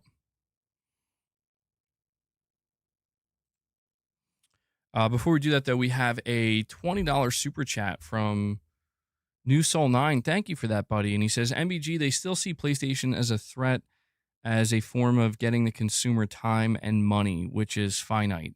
When Microsoft releases Indiana Jones sequel and PlayStation releases the next Uncharted game, that's a problem in Microsoft's eyes. Yeah, it's interesting that you bring up that comparison, Indiana Jones and another Uncharted game. I think there is still ultimately some level of competition from a software point of view, and there will always be some degree of competition, not just between Sony and Microsoft, but all these publishers from the software perspective. Because it is like what you're saying. They're all fighting for time, right? They're fighting for your time, your attention, and the reason why time is like the most important metric now is because the more time you spend with a game, the more likely you are to spend more money on it. Just like Sony is fighting for your time on PlayStation, right? I think that the biggest war that Sony won against Microsoft, or the biggest battle we could say, is the storefront battle, where why is it so important to Sony to have people choose the PlayStation Store over the Xbox Store? Well, because if you choose the PlayStation Store, especially if you do so locked into a PlayStation console, this is where you're going to have to buy your games. And maybe you'll buy some of our games, get 100% rip. Maybe you buy some third-party games, 30% rip. Or maybe you play some free-to-play games, and we get a 30% rip on every microtransaction. This is the big thing that Sony won. And it seems like Microsoft's response to that, and this is why it's so fascinating, Microsoft's response to that is like, okay, you know what? Maybe we're going to kind of give up on that. We're going to give up trying to win the battle of the storefront, but instead we're going to try to win the battle of the publisher, of the live service publisher, or just the publisher in general. And if you think about it, having multiple successful live service games is just as much of a successful storefront as having something like the PlayStation Store, or can be just as successful. This has been proven. And that's what's so fascinating, is I feel like that's why Sony, you want to know where the competition is? Let me walk this back. New Soul. I don't think the competition is between Indiana Jones and Uncharted. You know why? Because they're both single player games. The problem, or not the problem, the solution to that problem is very simple. If you're Microsoft, like if Uncharted is, Sony just announced they're launching Uncharted the same day we were planning on launching, or the same week we were planning on launching Indiana Jones. If you're Microsoft, easy solution, delay it by a month or two. Just delay it a little bit. Give these games breathing room. The people who are interested in Uncharted, they'll probably buy Indiana Jones, vice versa. You just got to make sure you give them enough time. You launch them at the same day, you're going to make them feel like they got to choose one or the other. The real competition is Sony's live service games against Microsoft's. Just think about this. You get a game like Call of Duty. Call of Duty, we saw how Sony panicked when that was under threat of leaving PlayStation. Sony shit their pants. Understandably so. And Microsoft turned to Sony and said, no, you misunderstand. We're not going to take this from you. We're not taking 100% of the money that you get from this. We're taking 70%. And actually, that's not going to change anything for you. So if you're Sony, so think about it. Microsoft basically said, Sony, that 30% you were making this entire time, that's not changing. But for us, everything's going to change, because we're now, that 70% that was going to Activision, well, Activision's ours now. That's going into our pockets. Now, apply that across numerous live service games. And that's how Microsoft is winning. That's where they decided they wanted to win. Because they realized, like, well, we can't win the battle of the storefront. What's the next best option? Win the battle of the live service game. And now Microsoft has multiple top tier live service games. Sony has Helldivers too. But Sony, if you want to know why they're still being so aggressive, this is one of the reasons. Because yes, if Sony had it their way, if Sony had it their way, they would make a Call of Duty competitor. And they would make a Call of Duty competitor, they would put it everywhere, and they would say, Microsoft, we're going to win this battle now. Like imagine if Sony made Battlefield 6. Just hypothetically. If Sony owned Battlefield and they made Battlefield 6, that would be Sony basically turning Microsoft and saying, we want 70% now. Actually. We want 100% on our own platform and we want 70% everywhere else. We're tired of settling for the 30. We're tired of it. We're tired of seeing you get 70% of every Call of Duty purchase and microtransaction, which is billions and billions of dollars. Sure, we're making money doing absolutely nothing, but why not do something and have it all? Or the lion's share. And that's why. That's why Sony's being so crazy aggressive in live service, because that's where the actual battle has been moved to. That's where the real war is waging on. And, it's why, like, nobody really talked about this, but I'll talk. Well, maybe somebody has, but I haven't come across it. The real reason why Sony's probably dropping Helldivers 2 on Xbox, don't forget what Arrowhead revealed.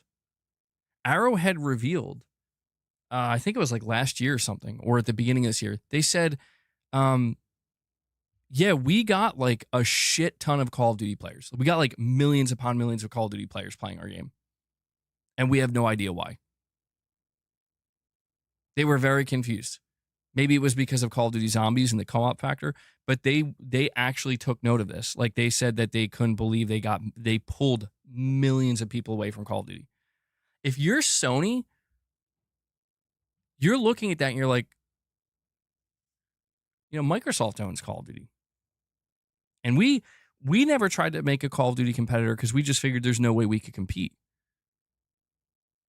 And then Sony is privy to the data that, yeah, we just pulled away like millions of Call of Duty players. They were playing Call of Duty on PS5. They decided, or PC, they want to go play Helldivers. This is, and also Arrowhead revealed that half of the revenue they've made on Helldivers is from microtransactions.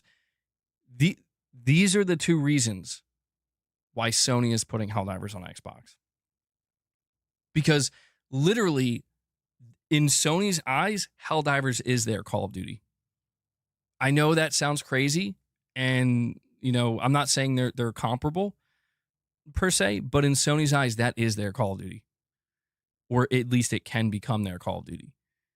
And so you better believe that they're looking at the fact that they pulled millions of Call of Duty players over to their game, and one of the most prominent places where Call of Duty players live is Xbox. I think there's a lot more to the Helldivers decision than we realize. And I think that Arrowhead has kind of hinted at it over the year, over the last year or so, where they just casually reveal these things. And look, now they're even doing a Halo collab, so. But I think that's where the real competition exists right now, New Soul. And I think to a lot of people that sucks.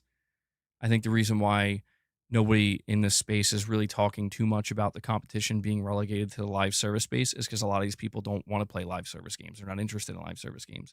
People want to talk about what you mentioned, right? Like, we want to see Uncharted from Sony and an Uncharted competitor from Microsoft. And it's like, I don't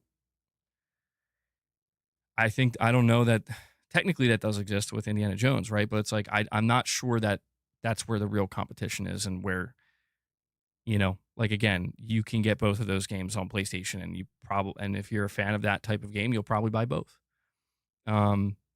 It's like, so when you look at the battle between Call of Duty Black Ops 7 and Battlefield 6, the biggest difference between that and the example you gave, New Soul, is that Microsoft is terrified of EA because EA, what they're doing with Battlefield 6, poses the biggest actual threat to their biggest moneymaker. And it's like you said, the money that's made through Call of Duty is done over time. And if Battlefield's coming out saying, we're going to do that too, we're going to make a shooter and it's going to be a really good shooter and it's going to try to rip players away from your shooter, but more importantly, keep them there. And then the money that they were putting into your pockets, we want them to put in our pockets now. That is a massive fucking threat to Microsoft. EA is like the biggest threat to Microsoft right now, believe it or not.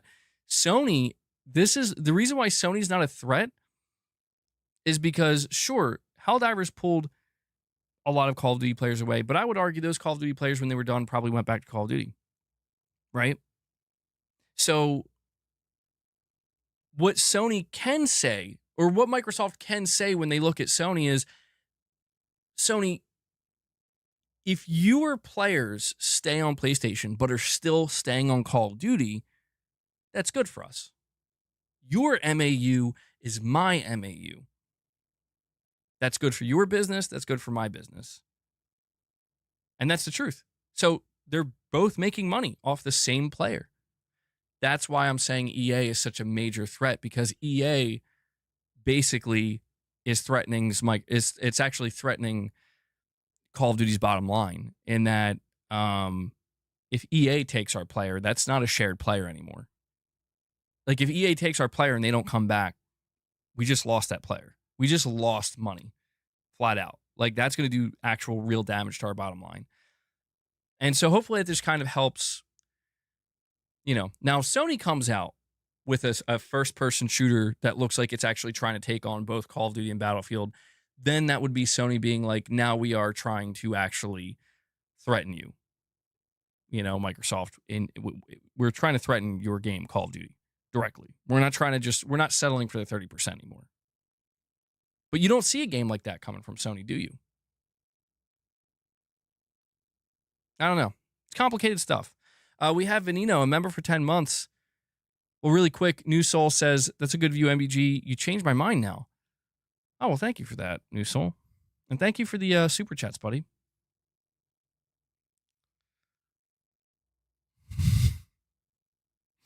Shadowlink, mission accomplished, bro. You ever so slightly derailed me. I was like, yo, why is Shadowlink so upset in the chat? Venino, a member for 10 months, says, I recently got the 970 XT. I've been replaying Sony games on PC. Now I'm struggling to wait for the port or buy day one. Anyone in the chat have this issue? That's interesting.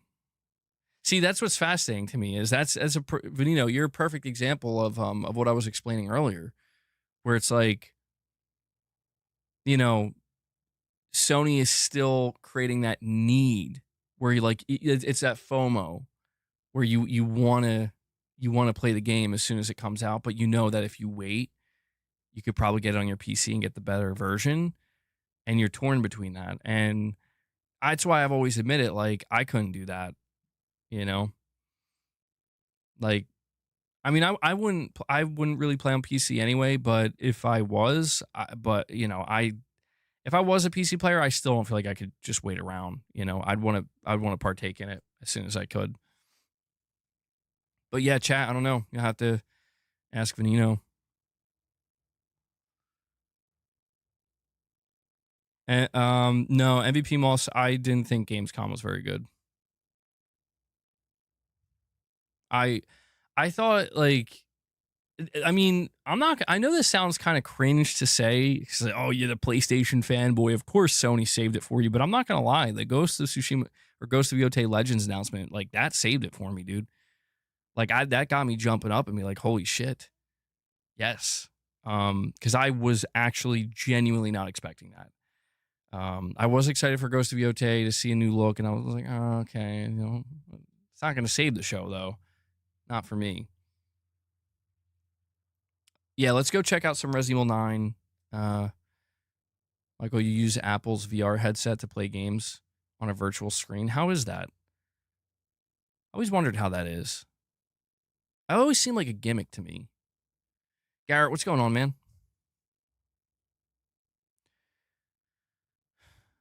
I was somewhat concerned that Legends 2 wouldn't be a thing. Glad they announced it, but it wasn't worth waiting for almost 2 hours for that. I mean, it didn't, yeah, it didn't make up for the entire show. Certainly not.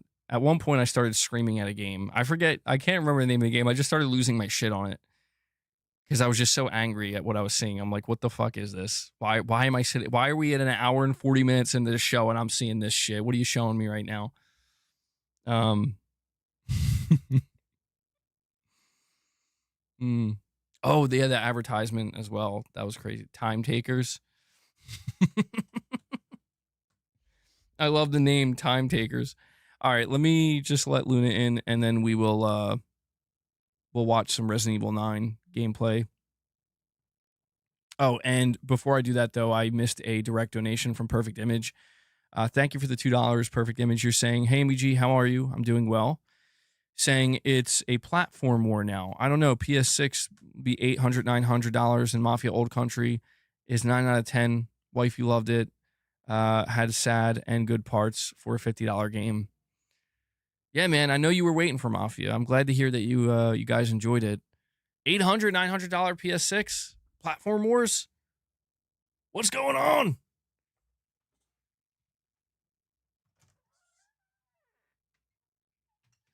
All right, Luna, are you in or out?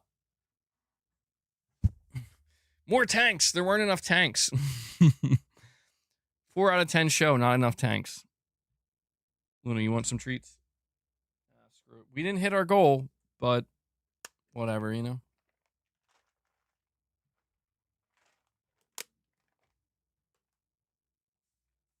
All right, let's go check out Resident Evil. I actually didn't watch the new gameplay yet, so let me move this over here. I do have it up though. Yeah, here we go.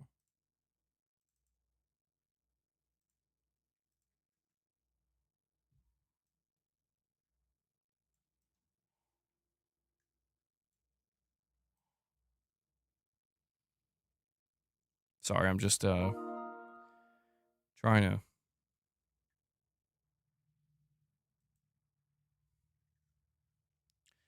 make sure the desktop audio is coming through. All right. So this is a GameSpot video. I don't like GameSpot, but it seems like they let me see. It seems like they have a good video on it here. It's like almost like 10 minutes. Let me just pop out the chat. All right, let's check it out.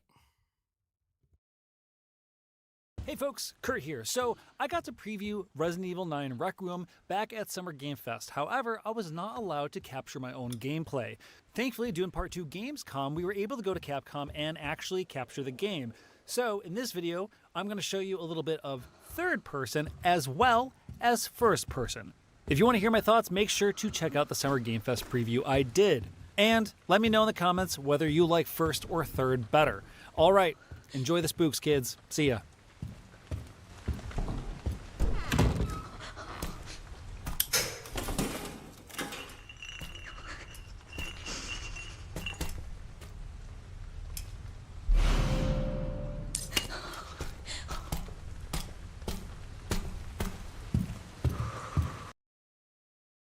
You know what, Irfan, you're right. I gotta get my headphones. Hold on. This is PC with path tracing. Holy shit. All right, hold on. Let me grab my headphones real quick.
Please.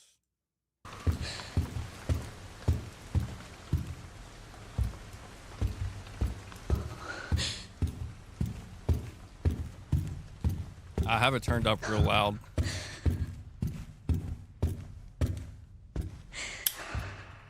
Oh, yo. That's like some PT shit right there. Oh, man.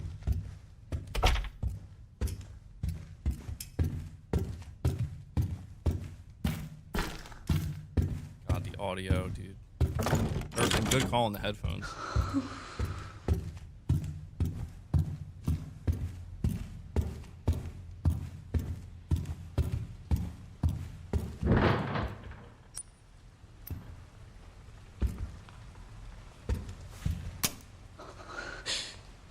Dead. Okay, how loud do I have this exactly? That's really fucking loud. Dude, the audio is crazy.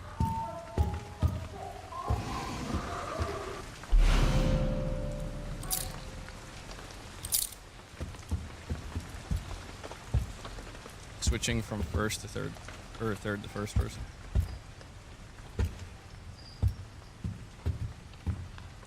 Yeah, I saw that MRPD. That's very cool.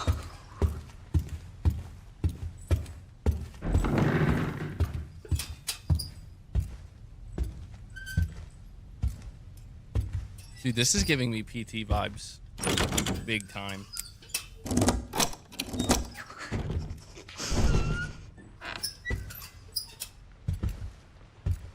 I'm so scared.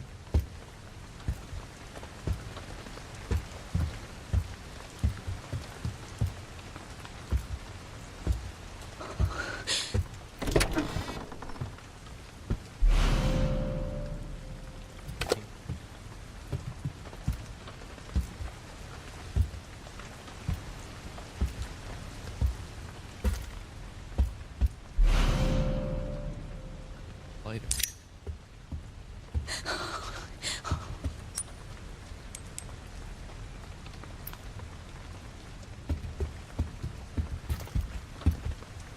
Dude, it does seem way scarier in first person. Okay.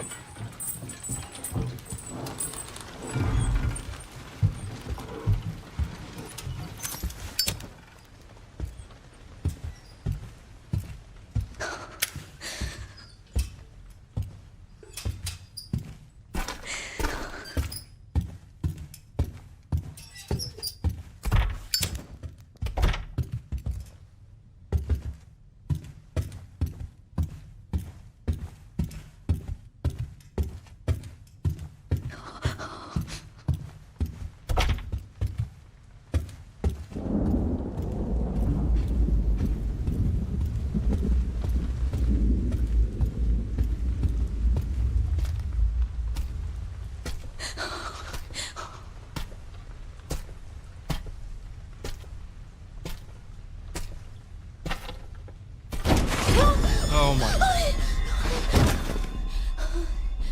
Leon? Leon, is that you?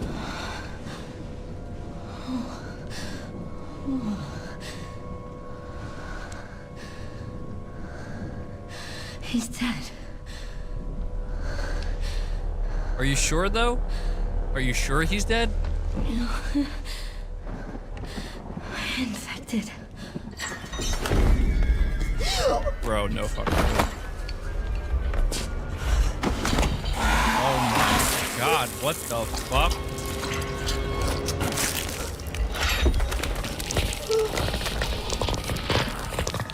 Dude, this has gotta be in VR. They gotta make this in VR.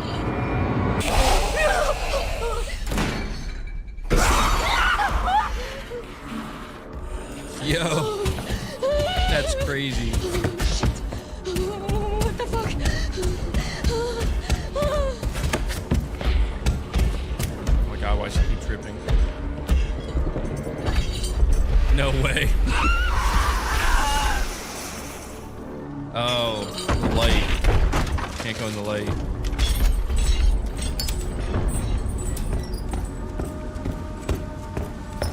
Oh, what the hell was that thing?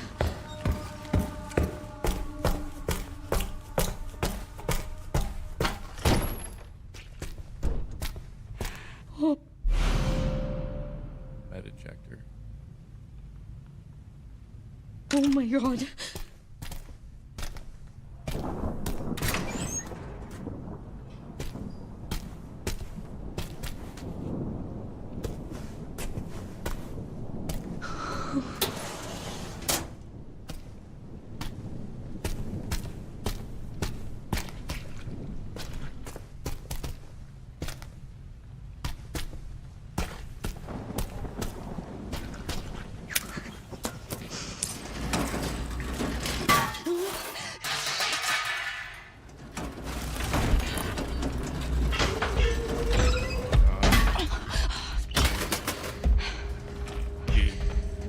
Oh, not this way, not this way, not this way.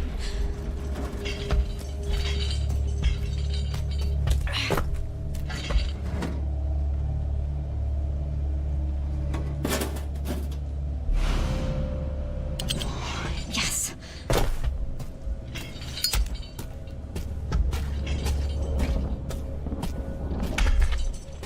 Oh my god, dude, the audio is crazy.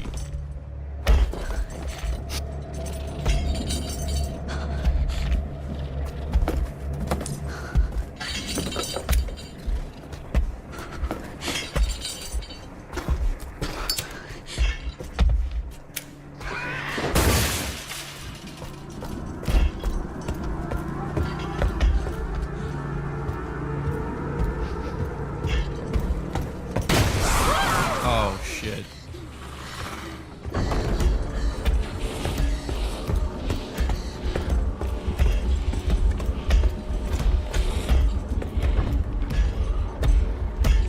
Keep running back to the light. Don't come any closer!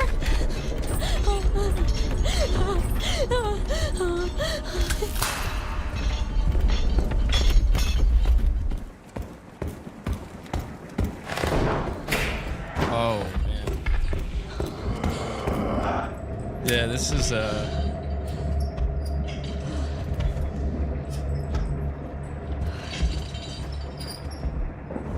just throw the bottle.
She walk any louder? The lighting is what really sells it. Yeah, it looks really good.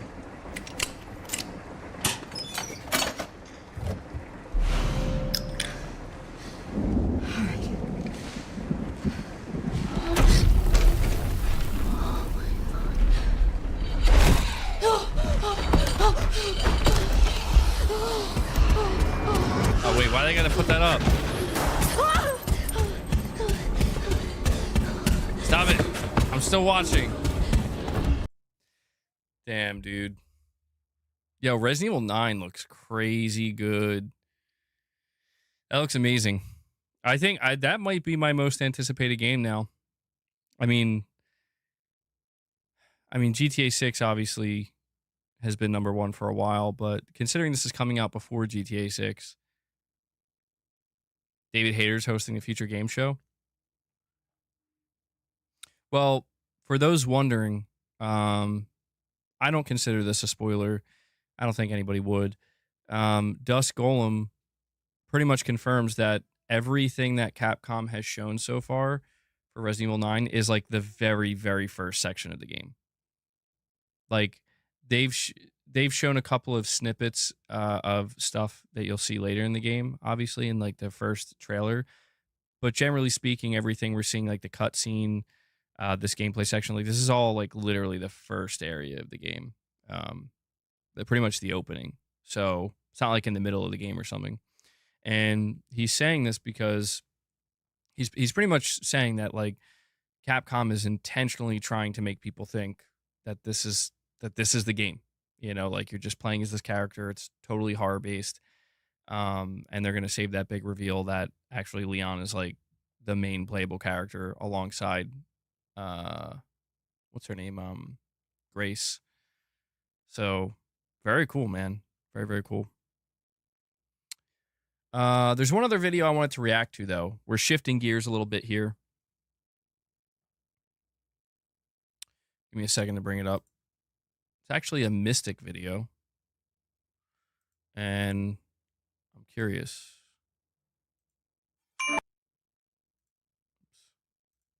So the title of this video that Mystic put out is Has PlayStation Lost Their Way? I don't know what it's about. I don't know what he says. I haven't watched it yet. I'm just curious. It's 12 minutes. Folks, we have a very interesting topic of conversation that I think has been gestating for a very long time in the PlayStation landscape, certainly for PS5, which is, has Sony lost their way? Now, this was a bit of a jumping off point from a recent episode of Pachter Factor with Michael Pachter from Wedbush Securities, where Pachter, I'm sure people have known him for a long time in the gaming business, where typically when you see a headline from Michael Pachter, it's because he says something that is often very outlandish, kind of crazy, or maybe he's saying something that you think, oh man, is he spitting? And so there's that disagreement, or maybe this time around he's saying something that makes a lot of sense, which I want to preface the whole thing by saying with Michael Pachter in particular, this is always something where he's got thousands of hours online from, you know, things that he's said or talked about or discussed, whether they're on panels or Pachter Factor, but typically the way these things work is that he'll say something that is very outlandish, and then that gets picked up as headlines and then put out to the wider gaming sphere, the wider gaming audience, and then you're always seeing things that are just kind of weird and crazy and you disagree with them, and that's how people come to this conclusion of, oh, Michael Pachter, he's an idiot. Now, I'm not here to say that because I think that's always important to clarify. He's said a lot throughout the years, and it's not really fair to only ever be fed the things that you are probably going to disagree with. Typically, he's always somebody that is saying some fairly rational things, and so I just want to make that pretty clear. But I do disagree with a number of points he made recently in this episode of Pachter Factor, and so this was actually put out by a number of gaming sites, and most notably because there was one thing in there that he said that was incorrect, and so that had to be corrected, which was, well, basically to give you the recap here, so on this recent episode, he was talking about PlayStation's lack of first-party software output. So somebody sent that question in, and he was answering the entire thing at length and being very open, being very candid, even using some choice words for how Sony runs and how they're operating PlayStation nowadays. So before I play the rest, I have to admit, I did not expect the video to be this. I'm still curious to see where it goes. I thought I had no idea he was referencing Michael Pachter. So I guess like this is basically what Michael Pachter's saying. You're saying I didn't watch it yet. I swear. I would tell you if I watched it already. I swear to God, I have not watched this yet. That's why I'm actually really surprised. I didn't know. But I don't know. I'm assuming that's what the rest of the video is. Is what he said. Check out Phantom Blade Zero. You think I should change the title? Why, Irfan? Well, let me see what. So he did say mistakenly that Jade Raymond was let go and Fair Games was canceled. Now, Fair Games is not canceled. As far as the Jade Raymond portion, we don't necessarily know that. That's one of those things where arguably you can see two directions of how that goes, which is she just left on her own accord, just established the studio, got it up and running. They're a few years into developing Fair Games, and maybe she just wanted to leave. Yeah, that could be a possibility. I think the other more likely scenario is perhaps they weren't really reaching these milestone builds that they are trying to get to with Fair Games, especially after the live service output so far and how turbulent that's been, and now PlayStation's learning some hard lessons about that category of games, and so they're being a lot more stringent, a lot more picky with what they end up releasing, putting these games through a tougher cycle of review windows and probably that was a byproduct of Jade Raymond having to go and then wanting to bring in more leadership. I would think the latter there is perhaps much more correct, but I'm also somebody that is never one to say with so much conviction of, oh, that's definitely what happened, when quite frankly we just simply don't know that, right? Until it comes out from Jade herself or something, we just can't really say that. So I'm always the opinion of I wouldn't speak in totalities quite like that. But anyway, he did say that he thinks the biggest mistake that PlayStation made initially was getting rid of Andrew House and Sean Layden. Now right there again is an issue. Sean Layden is one of those things where we have a lot of breadcrumbs throughout the years since he has left the company, and that it's never been fully said. You know, he left the company very abruptly. Then he went on sabbatical for about a year. Now he's with Tencent advising. But otherwise, I mean, we've seen like these little breadcrumbs throughout. If I recall, I remember Sony put out like a single tweet, basically being like, "We wish Sean Layden the best." And I think there was like a report that he was escorted out of the building or some crazy shit. I think there was like a major war going down between Jim Ryan and Sean Layden. And I think Sean lost. There was like some kind of major civil war, which is crazy to think about because Sean was such a huge. Yeah, that was weird, man. He was just gone. And it's a shame too, because like he was with PlayStation for like 30 years and he still talks about PlayStation a lot, you know? That must be tough. I mean, I can't imagine like being part of the brand for your entire career from the time it's created and then just being like, yeah, fuck you, bro. You're done. Like, that's crazy. That's crazy. Just for Jim Ryan to be a couple years later, like, you know what? I'm done too. About the years of him liking tweets from people on Twitter about, oh, look at what PlayStation's turned into nowadays. Look at all the live service they're doing. Complaints about Jim Ryan and the current PlayStation leadership, and he likes all those tweets. I mean, you can sort of pick up what you're laying down there, and that it was probably not an amicable departure. Andrew House, I don't know why he's saying that. Andrew was with the company for 25-something years, and it was just one of those things where when you've got senior leadership there for that long and they leave and there's nothing that we are seeing after the fact, and Andrew wanted to pursue other personal things, like that just, it happens a lot in this sort of long-standing corporate structure. It's just not at all unusual to have somebody leave after nearly 30-something years at a company. And moreover, with consoles, and this is certainly true for other, tech corporations John in Codera, general, I forgot and that he with took product over teams and product launches, you don't want to be changing over leadership right in the middle of those key products launching. So you see a lot of these departures happen at very strategic moments. Ken Kutaragi leaving before PlayStation 4, Andy and Sean leaving before PlayStation 5. Now Jim Ryan had left the company a little bit before what we assume is going to be PlayStation 6, and that's just a thing. I think it's more alarming when you have departures happen in a very abrupt manner in the middle of what we're expecting are new consoles launching, and with PlayStation 6 being, pretty far along in development, given the time when Jim Ryan left. Like that's my read on the situation. But either way, that was one point he mentioned as well, and that's sort of where, in his view, he thinks that's where PlayStation was starting to lose its way with that leadership, and he thinks that some new leadership should come in. But of course, a big part of this conversation is live service. So he was mentioning with Bungie, they paid $3.6 billion, and that was a console developer instead of a mobile publisher, because that's the other big point here, is that gaming is a $200+ billion business, and a small portion of that is PC, console, and the other $160+ billion is mobile live service. Why isn't Sony picking up a Zynga or Scopely or Niantic? Why aren't they picking up those businesses, which Zynga honestly makes sense. I mean, there are points where I see where he's coming from, and that's not necessarily, that's where Don Matrick went, a bad take, I would say, especially in hindsight of what Bungie has turned into nowadays. And I think we all know exactly how that played out, which is buying them for live service expertise, Bungie lying about financials, bringing them in for their expertise. Did I see the Steam box? Oh man, you guys are actually a little bit in rough shape.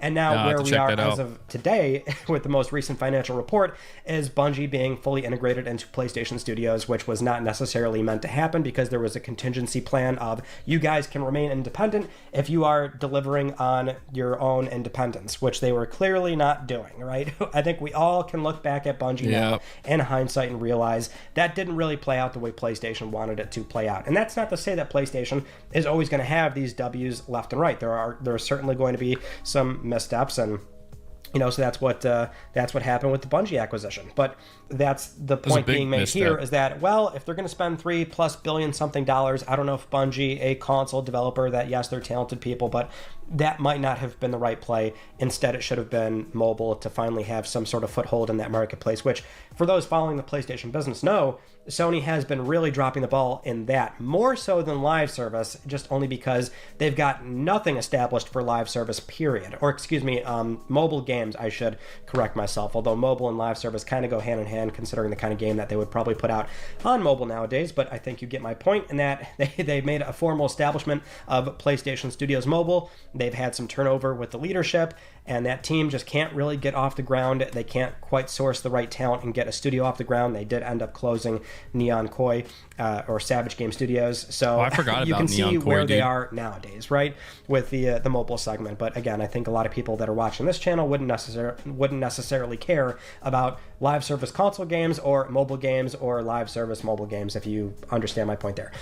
The other thing that he does mention about the entire conversation, though, is simply that, again, PlayStation, have they lost their way?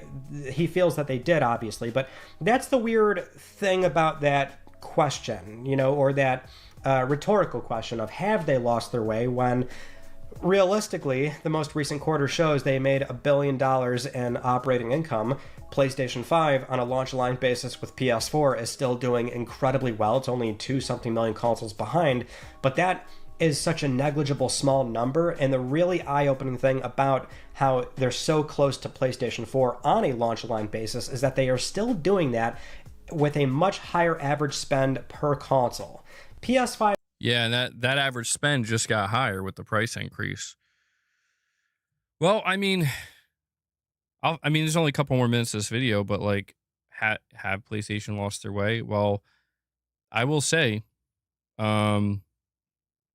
that when Sony decided to go down a different path with live service, I think that it's like partially, yes, of course they lost their way, because they're in unknown territory. They got to figure it out.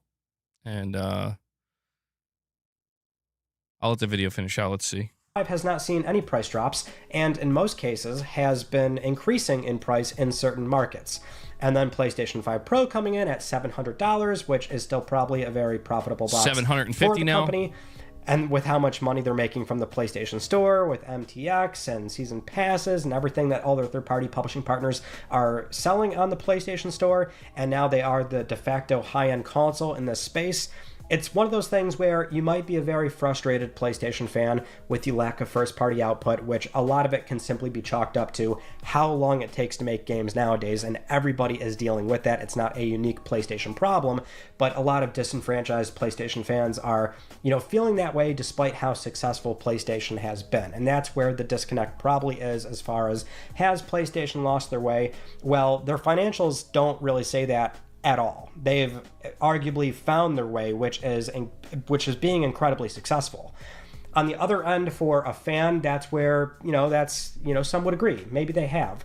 And I'm kind of somewhere in the middle there, not to like fence it, but it's always the points that I tend to make with PlayStation and their leadership nowadays, and how they've sort of grappled with this idea of, well, we have to invest in live service. How do we navigate that to the point where we hold on to single player games, which they still are trying to do, and they have been doing, in all fairness, given the 5+7 year dev cycle games. That alongside doing some live service, establishing some new studios, acquiring some new studios, a handful of existing teams that they did have are doing live service and feel a little bit committed and are pitching those games to the parent organization. You've got a lot of that going on. Sony has sort of walked away from smaller experiences, smaller bets, smaller development teams, with all the experimental things they used to do from, say, Japan Studio or on PlayStation Network. We all know about those games, but the argument I always make there is that they still align themselves with games like those. They just don't do them in-house anymore. Bro, is this video sped up, or is he just talking that fast? That's the thing that is maybe more semantic, because to me, I think we still have those games when they align themselves with them and they launch on PlayStation Plus, or if they do incubation programs like the China Hero, India Hero, Mina Hero Project. I think we still get these games. We just get them in a different manner. Maybe it does fall down to more of a semantic thing. And then there's also the case of Sony being much more open with experimenting in the multi-platform space, right? And we're still sort of seeing... It's interesting listening to Mystic list all these things off like this and talk about it. You know what I think it is, man? Yeah, MRPD. Sony literally increased the price of the PS5 in the US today by $50. Yeah. I was just going to say before we wrap up with this video and watch the last minute or so is hearing him list all these things off like this, it's like the more I think about it, because he's talking about like Sony's doing good with the financials. They have a lot of, they have released a lot of games, whether or not people like those games or think it's sequelitis or, too many remakes or remasters. Oh yeah, so the price increase goes into effect tomorrow, actually. So go buy a Pro today. What I was gonna say is I think Sony just lost the hype, dude. I think Sony stopped trying to win the headline wars and win like the internet. Because think about it, like it seems like Microsoft has much more positive momentum on the internet and with the headlines these days. And it's become like, it seems like Microsoft really has to go out of their way to do something really fucking stupid to actually make people mad at them anymore. And this is a major turnover, like a 180, I should say, that I've witnessed between last gen and this gen, where it's like Sony's making the money. Their financials are great. They've released a pretty good amount of games throughout the generation. They even have a successful live service with Helldivers 2. Console selling well, brand stronger than ever. They have more players than ever before. So it's like, what's the major? And that's what's interesting in watching this video is it's like, when you list it all out like that, it's like, well, really, it seems like the only area that PlayStation's doing bad in is the internet. It is in public perception to a degree.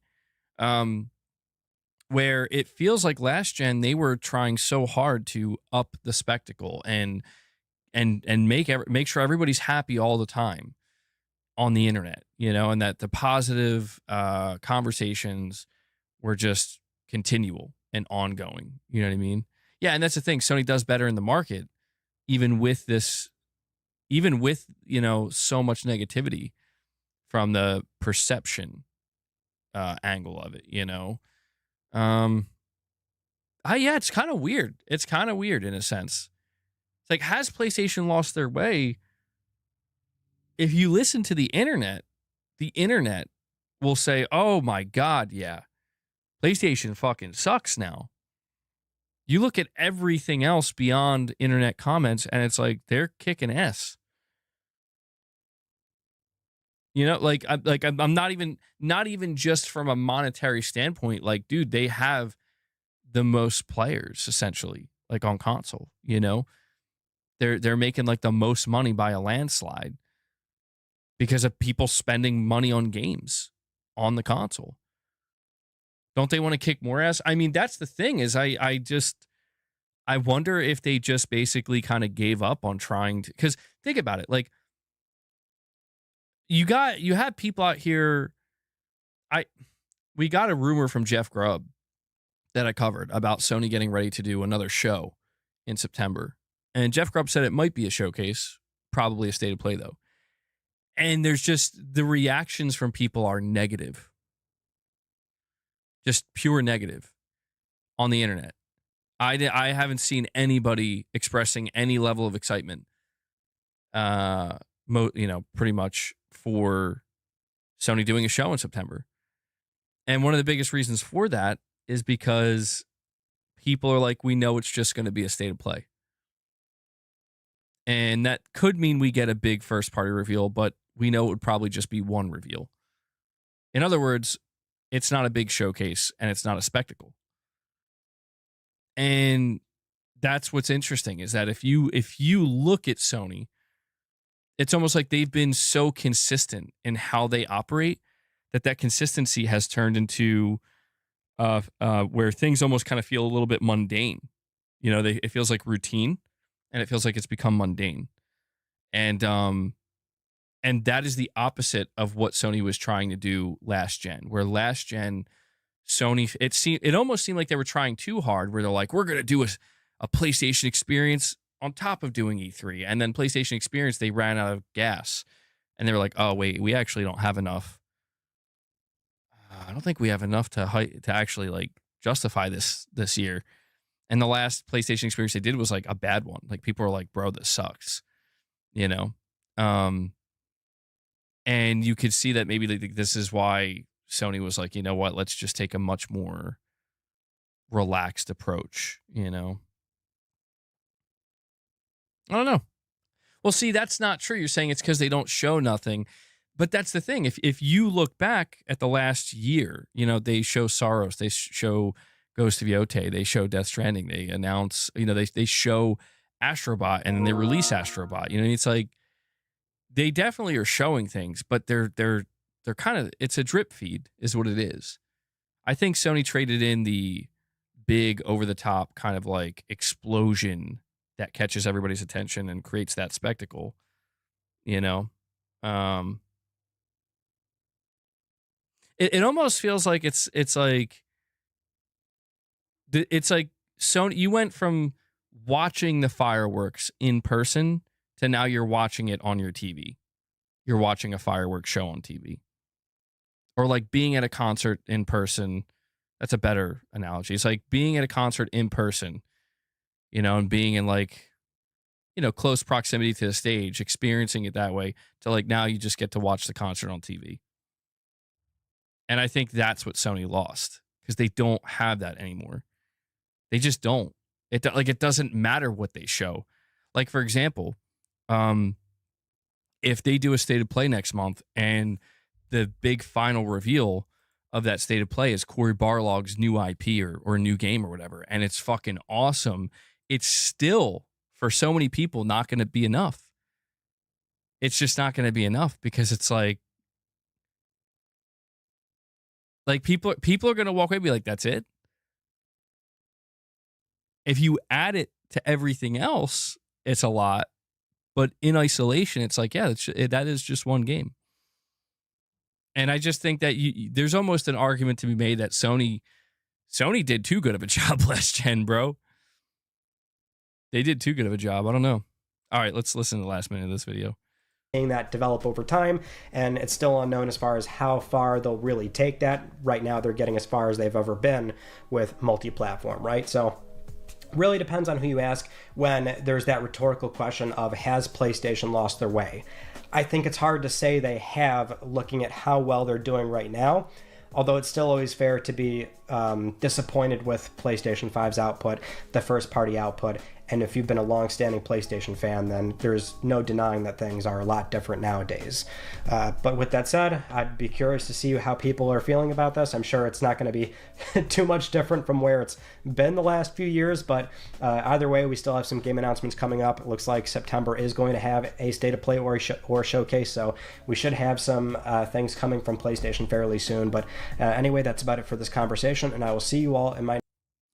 All right, before I click off this video, I'm curious what the comments say. Let's go see.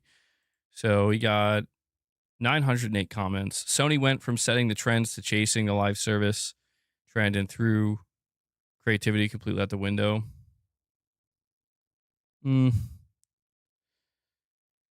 There's some truth to that.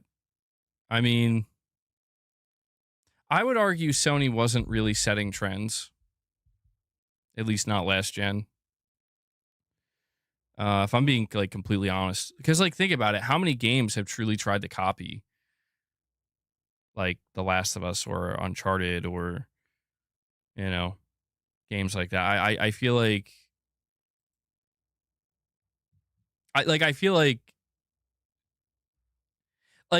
if you compare how many games were trying to copy God of War, Uncharted, The Last of Us versus how many games and studios are like, we're just going to copy Fortnite or PUBG or Call of Duty or something like that, you know, like, and that's what I'm saying is it's like, I know Sony is chasing a trend.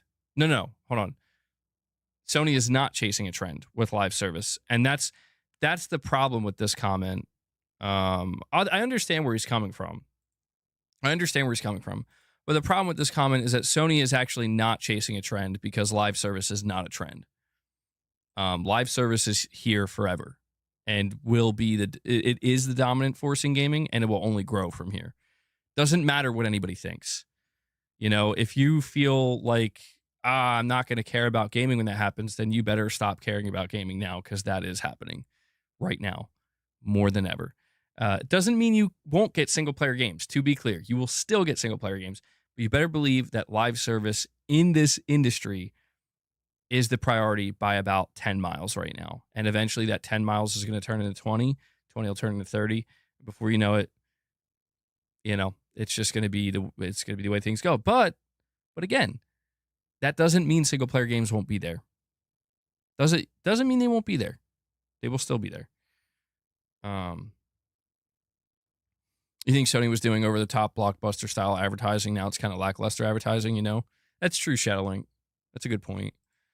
The comment underneath that says it's the entire industry, a complacent, formulaic, exploitative, blood-sucking tick fit to burst. Goddamn. You can't argue with that. Yeah, I mean, the entire industry has an issue. The short answer, yes. The whole games take so long to make these days, excuses getting old. If it takes an entire console generation to make a game, then that's the problem. I feel like all gaming companies lost their way, mostly for money. I still remember how the PS3 era went out with a bang, yet to experience the same amount of high. I've yet to experience the same amount of high since then. Well, you're not going to see that. What Sony did at the end of the PS3 generation was out of necessity. Their back was against the wall. They were close to dying. And so you got their absolute fucking, like, we will do anything, bro. We will do what you want it, you got it, right? Now Sony's like, we're doing better than ever. We're still going to give you some of what you want, but we got to work on some other shit too. Oh, here we go, Gaming Survivor. Dude, the Kevin Butler marketing shit was so cool.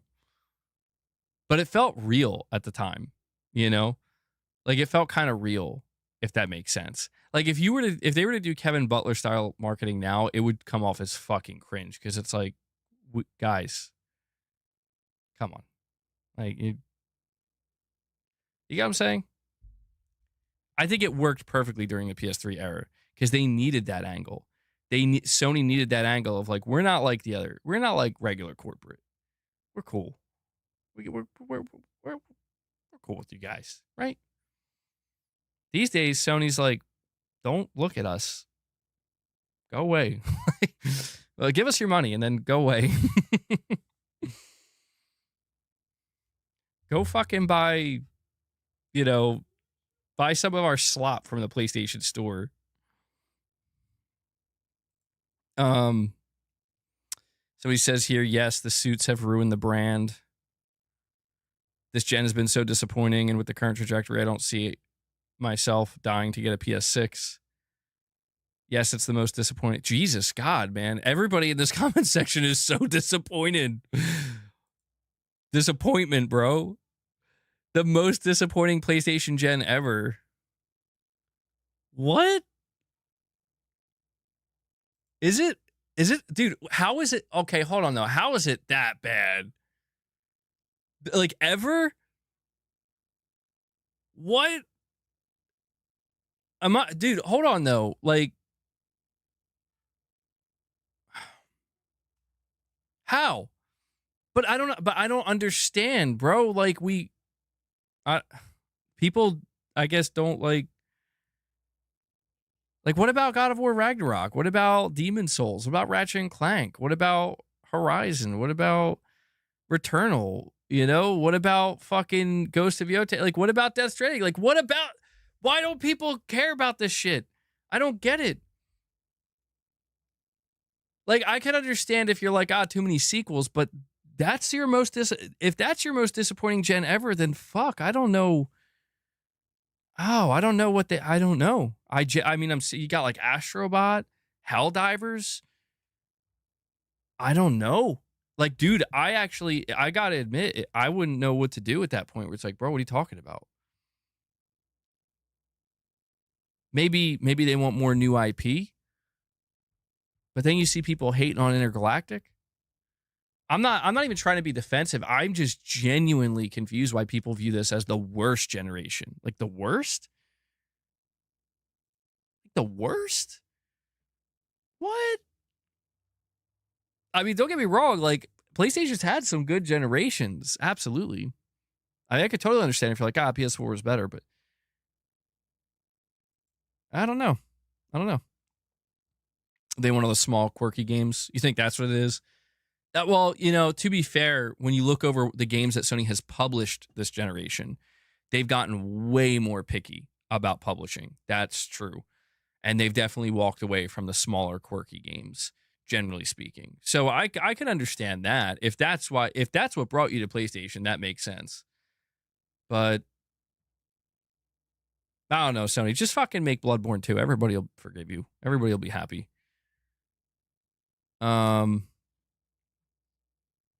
This person says, I'm back to playing PS1, 2, PS3, 360, happiest I've been in years. That's crazy. That's fucking crazy, dude. Like, no offense to people who do that. Because there's no offense at all. But, like, I could never, like, bro, I don't know what you're talking about. Like, trust me. Those are some amazing eras. I feel like I would have to be a crazy person.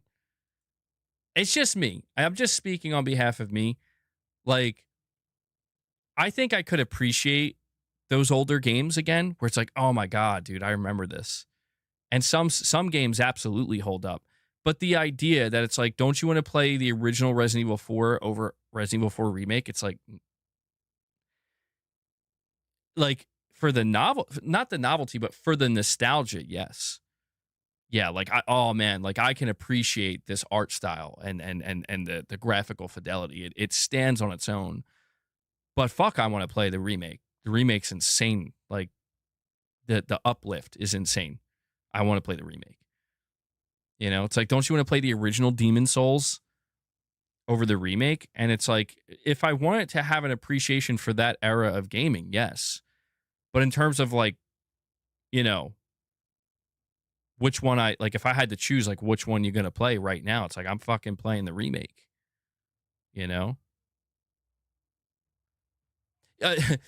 Would you rather play The Last of Us on PS4 or The Last of Us Part 1 on PS5? And I'm not, like, don't get me wrong, all these games still hold up. But I don't know, man. I guess I would not be happy. I would feel like I would feel like I'm done with gaming if I got to a point where it's like I have to go back and play my PS1, 2, and 3.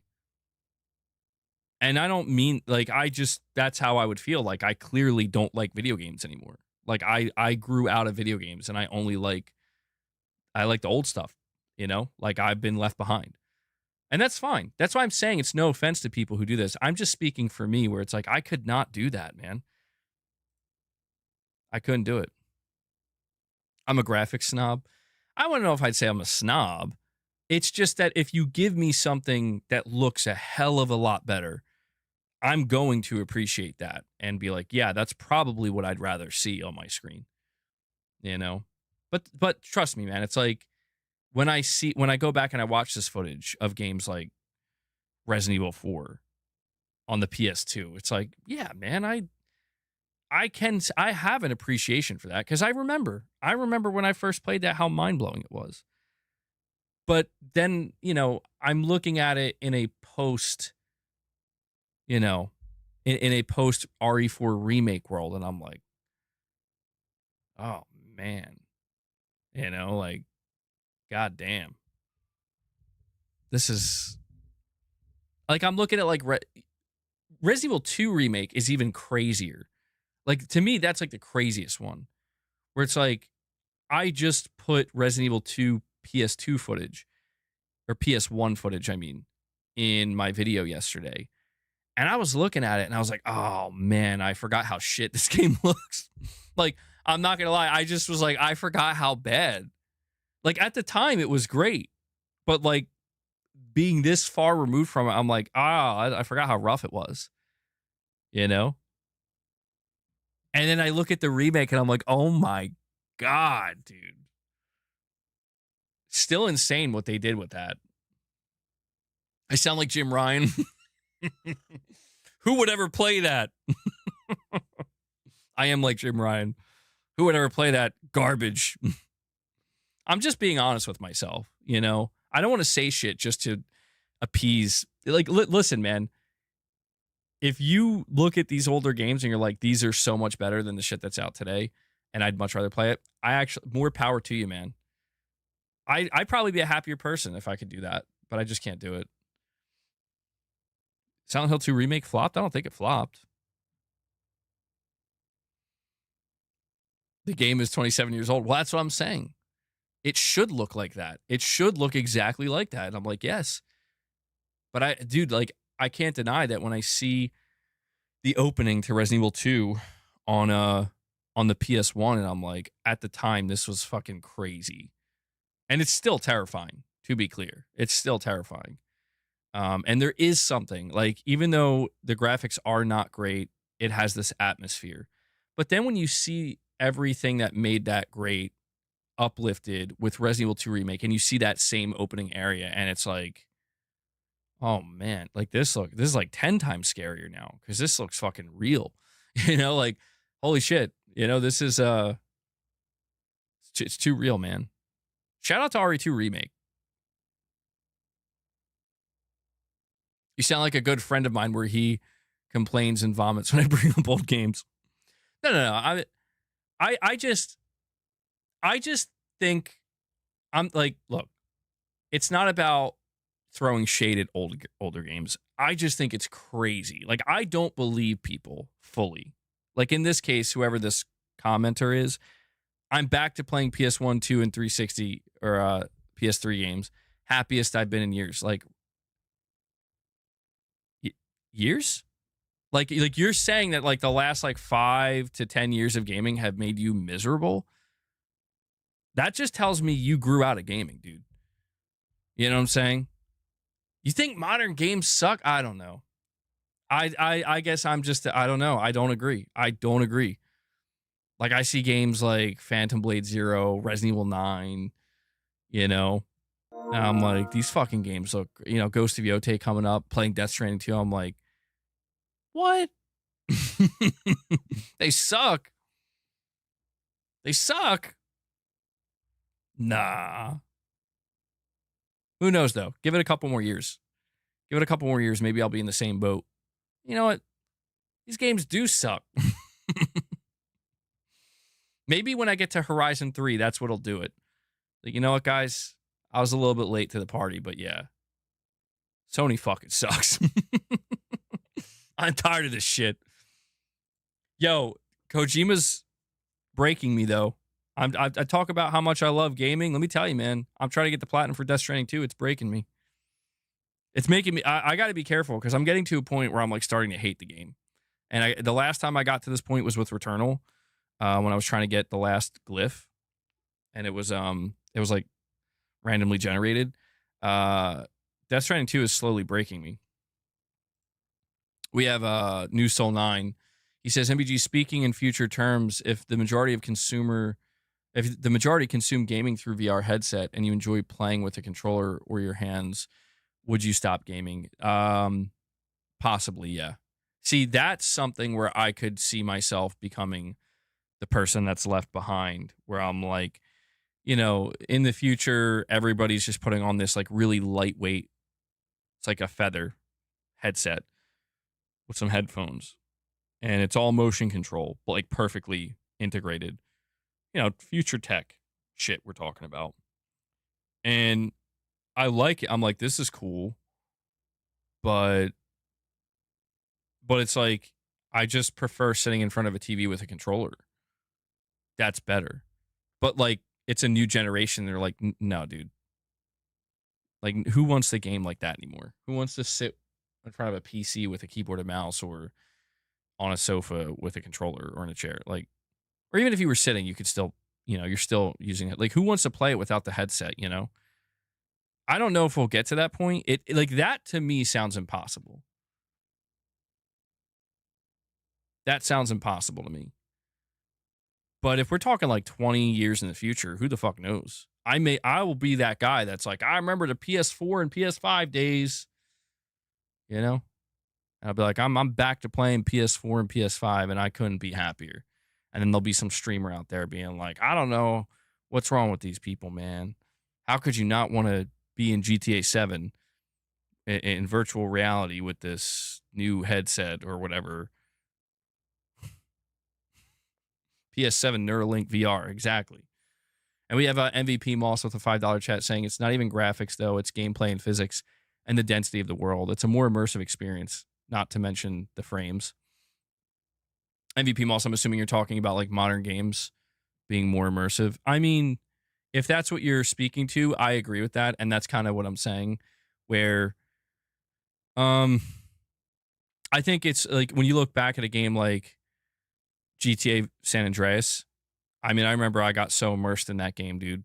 Like, that was the most immersive game I've ever played up until that point, because that was the peak of like immersion. But if you stack that up against what is going to be GTA 6, it's like objectively, GTA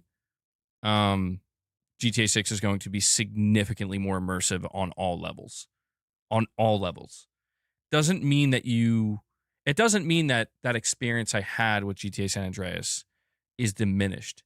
It just means it's been succeeded, I think, if I'm using that term correctly. And I feel as though, I feel as though it's understandable that people want to go, because it's all about time and place too. Because the time and place in my life when I played something like GTA San Andreas versus the time and place in my life where I play something like GTA 6, it alters things, where you are in your life, I think, also plays a big role. This person says here, it's not just PlayStation, gaming as a whole lost its way. Somebody else says, PlayStation has been disappointing me since the PS5 launch. We no longer get showcases yearly. We have no clue what's coming next. No updates on exciting games, just silence and a stated play full of mediocre titles every year. It's so annoying. See what I mean? You see what I'm saying? It's right. It's right there. That's exactly what I said. It's people upset with the fact that Sony doesn't market the way that they used to. This other person says, I think getting older is a big factor in how I treat gaming currently too. Not only do I not have time to game as much anymore, but most games are getting more and more expensive. The PS5 generation to me feels like night and day compared to PS2, for example. The mobile game push, the live service game push, the absolute mountain of broken, buggy, and unpolished games that get shoved out the door is very commonplace right now. As someone who still regularly buys PS2 and PS3 games ever since launch, looking at my PS5 collection is pitiful. I really have lost interest with modern gaming, which is why I'm having a blast playing PS2 games again. Dude, oh my God, another person that's like, yeah, I'm pretty happy with my PS2, bro. I'm not gonna lie, I'm pretty happy with my PS2. Not enjoying that PS. I get it. I get it. Maybe it was a simpler time. Maybe it is a better time because it's simpler. There's no denying that a lot of what he just listed is true. It's true and it exists, but Sony has given us a bunch of cross-gen games, pointless PS4 remasters, spent billions on Bungie, which led to game cancellations like Twisted Metal and Factions. They shipped Concord, and that went well. Marathon is DOA. Fair games probably won't come out. Countless games canceled. Higher prices. Now talks to multi-platform. Worst PlayStation generation so far. God damn. You see what I mean? You could tell. Like, people are not with the pivot, bro. They're not with the pivot. I love PlayStation, but the PS5 generation is a major disappointment. From bombastic, colorful days of PS1 through 3 to the colorless, boring, bland, and safe days of PS5. Yeah, that's true. I mean, you would like to see Sony colored up a little bit, I guess,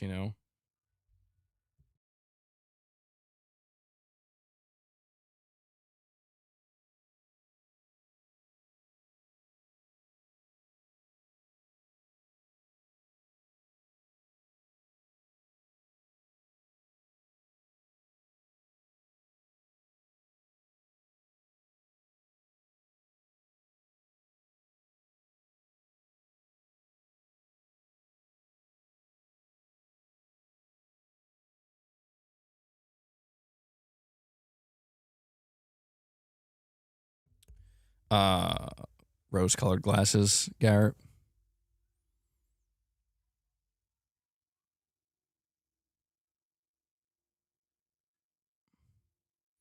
This person says, I thought this era was going to be like the PS3 era, but at least that ended well. Here, it feels like a filler generation. Interesting, a filler generation. Fascinating. Since Ryan and Herman Hulst took over, PlayStation was done. They completely lost their way. Games as a service agenda, multi-platform, weak and boring hardware, buyout of Bungie and other trash studios, etc. PlayStation just isn't what it used to be. I miss the old PlayStation, and I'm feeling it already. We went from the PS1 and PS4 having hundreds of games to the PS5 having nothing but remakes and DLC-based games. There's no games to give us the wow factor anymore. You know, I have a genuine question with people who say that stuff, and it's a real question. It's a real question. Like, what do the games that Sony did release this generation mean to you? Like, what games has Sony released this generation that you enjoyed? Like, I'm not... Like, there's no games that give us the wow factor anymore. That, like, to me, that's kind of the shocking. I don't know. I mean... Like, I would have to ask this person what games in the past gave you the wow factor and compare them to the games we're getting today, you know? Read my second message in the chat. List the majority of reasons to get a PS5. Astrobot, Ratchet and Clank, Spider-Man 2, Ragnarok, Forbidden West, Miles Morales, GT7, Returnal, Silent Hill 2 is an exclusive, FF16, FF7 Rebirth, Remake, exclusive, Forspoken, LOL, Intergalactic, Wolverine, Santa Monica. Yeah, I don't know, man. I really do just wonder if a lot of people... I think a lot of people, if I'm being honest, are just growing out of gaming, dude. And it, like, it's a natural thing that's occurring. But it's an I guess it's a somewhat natural evolution where it's like, why can't the PS5 generation be like the PS3 generation? It's like, you really don't understand why that can't be. Like, and that's what, like, to me, that's what's interesting about it. It's like, you really, I think people do know why. I think that they just are, you know, they don't like the reason why. Because think about it. It's like, if I ask somebody what made the PS3 generation so memorable, one of the first things they'll probably say is, we got 3 Uncharted games and a Last of Us game, 4 bangers from Naughty Dog in one gen. What have we gotten from Naughty Dog this gen? Now, maybe this is a bad example, Naughty Dog specifically, because I do believe Naughty Dog has been mismanaged. But it's like, well, even if Naughty Dog was not mismanaged at all, you're not getting 4 games from them this gen. The best you could hope for is 2 at the absolute most, and one of them will be a sequel. More than likely, whether it be to Uncharted or The Last of Us. And the reason for that, you know, or like, yeah, you could talk about like God of War 3, right? God of War 3. But then that's like, okay, well, does Ragnarok mean nothing to you? It's like, oh, well, what about the new IP? You know, we got a bunch of, and I can agree with that, but we got to give it time. These games, because of the technological advancement, are taking longer to make. There's no way. I know people get tired of that excuse, but it's a valid excuse where it's like, it just is what it is, man. You can't just, like, if Sony rushed out a game in 3 years, like, dude, people are complaining about the visuals of Ghost of fucking Yote, dude.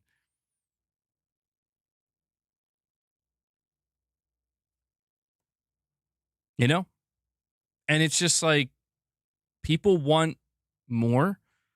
They want an improvement overall. You know?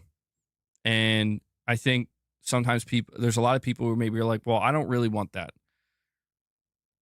And then when they see that that's what they're getting anyway, they're like, I didn't really ask for this. And it's like, well, Sony's just kind of following what the market's telling them. You know, you're part of the market, but you might be the minority. And that's why I think a lot of people are getting filtered out of gaming, because they're like, I don't like what this is becoming. And it's like, yeah, it is different in a lot of ways. But I don't know. I just have to wonder, like, how many of these people are the same people who are like, Death Stranding's just a walking simulator, you know? Like,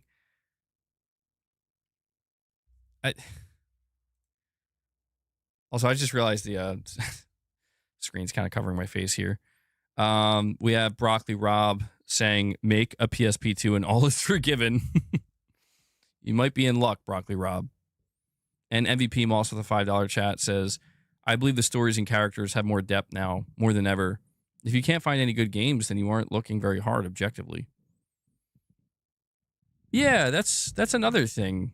Not even just talking about Sony games, but just the fact that, like, there's more games than ever before. Now, I would say there's, like, too many games. I would actually argue that half the games in existence probably shouldn't even exist because they're just filler garbage, you know, not vaporware, but just like, you know, what's it called? Like these games that are just, they're like, oh, you know, press the button to get a fucking trophy or whatever, or they're just copying, like a blatant ripoff. These ripoff games. This shit, I would argue, doesn't need to exist. But putting that aside, like, yeah, man, there's more games than ever before.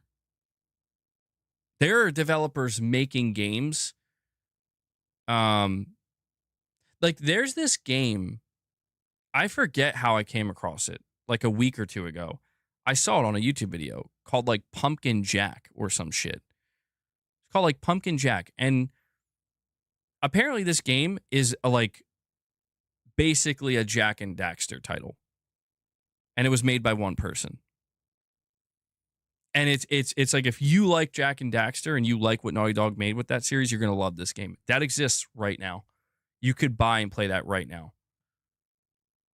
And that's what I mean, is it's like, these things exist. And I think for a lot of people, it's like, but I want Sony to do it. And it's like, I get it, man. I get it. We doing a members launch today? Maybe. If we can hit our goal, maybe. We can hit the goal. Yeah, I've been slacking on the members content. I apologize for that. I think at this point, I'm basically just waiting for Metal Gear to drop, like, desperately. I got to take the box off the screen, yeah. I'm going to talk like this. Hold on.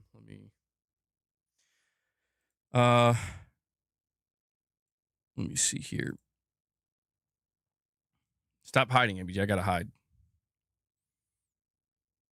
Do a members launch for Death Stranding 2 gameplay. Of that fuckboy Mr. Impossible suborder. You're saying the suborder, does he have a really annoying suborder?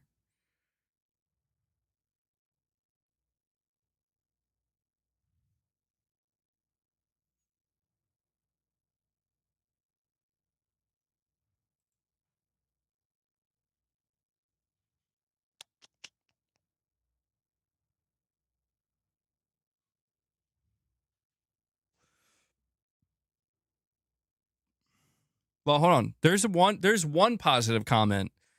Real quick, I just got to at least read one positive comment.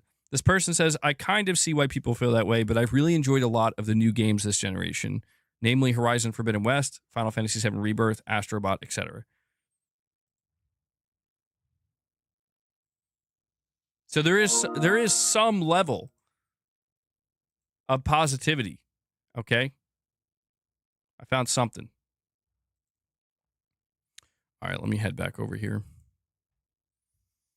Yeah, I don't know. I'm just kind of at a point where I'm just waiting for Metal Gear to drop, and I'll probably do,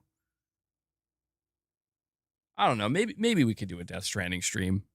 Although what I might do is I might just, because to be honest, man, like, I don't know how many people want to watch me play Death Stranding at this point. I might just do the stream public and then make it members afterwards. You know, just at least for Death Stranding. I need to stream the Impossible Challenge. What's that? What is that? Is that in Death Stranding? Don't. I need to know right now what this is, Garrett, because this game is already on the verge of breaking me. Chase, you're pumped for Metal Gear next week? Garrett, you tell me right now. You tell me right now. The last challenge for Mr. Impossible. What is it, dude? No. No. Hold on, though. Hold on. I didn't know there was... What? This is catching me off guard.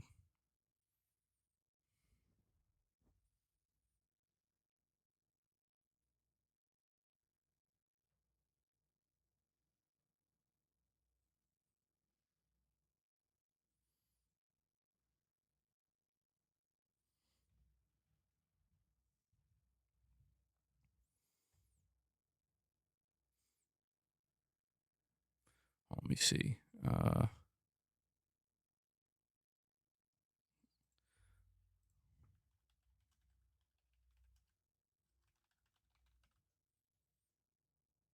Death Stranding 2 Impossible Challenge. What do you have to do for this?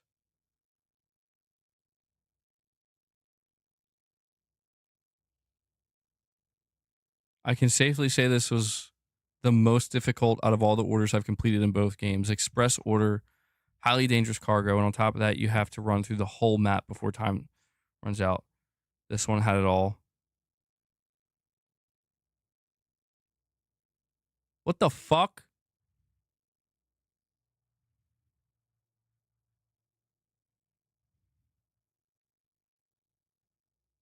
No. What?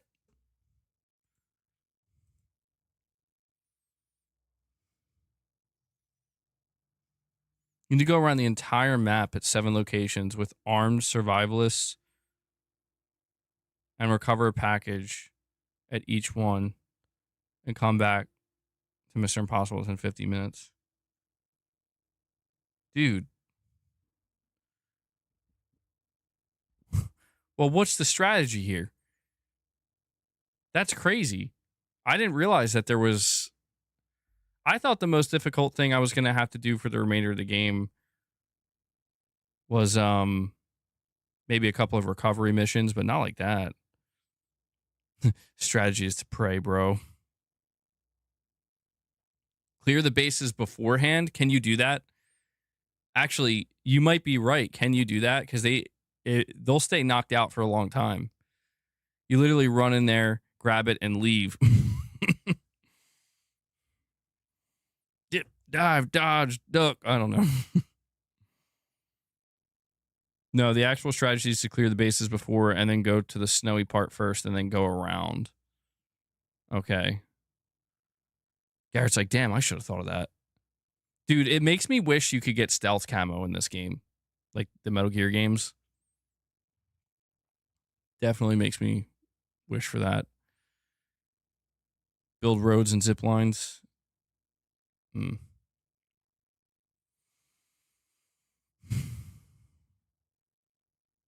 I haven't even played it and I guessed right.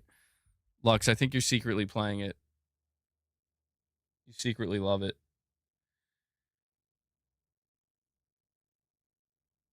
All right.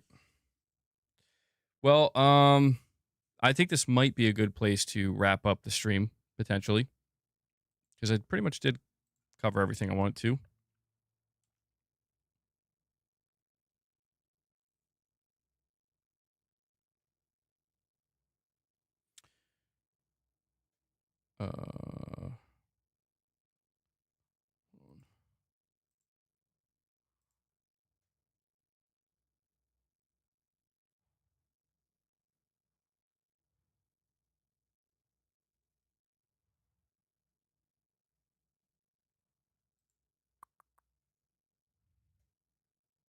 Okay.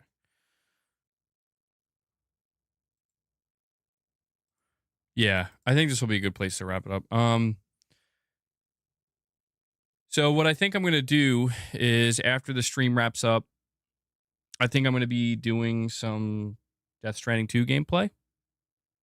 Because because that's I really like. I'm not gonna lie, it's becoming clear that I'm not gonna platinum this game. I mean, I'm trying to get the platinum. I need 2 more trophies. Steam box is expected to be base PS5 power. Interesting. Yeah. No, MVG, let's discuss why do we exist. I can't do that today. No, I cannot do that today, Tarnished. I think that's why I've had to cool it with some of the members lounges, because I get too existential, man. It's too much.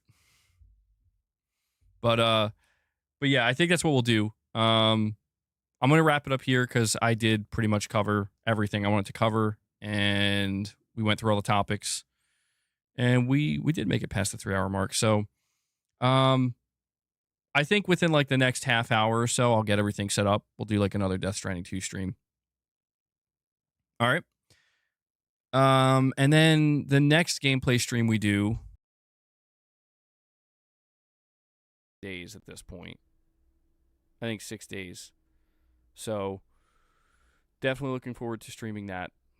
But all right, guys, that's going to wrap up today's episode. I want to thank everybody for tuning in and hanging out with me. I hope you enjoyed it. Be sure to hit that like button. And I want to give a big thank you to everybody who on my mic. Sorry about that. I think I hit the wire again. My bad. I want to give a big thank you to everybody who tuned in. We should be good now with the mic. Thank you to everybody who dropped any support, memberships, super chats. Really appreciate it.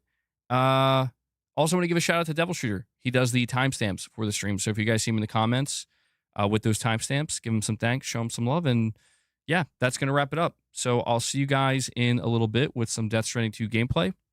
And yeah, so till then, take care. Feels weird because I'm coming back, but all right, I'll see you guys in a little bit.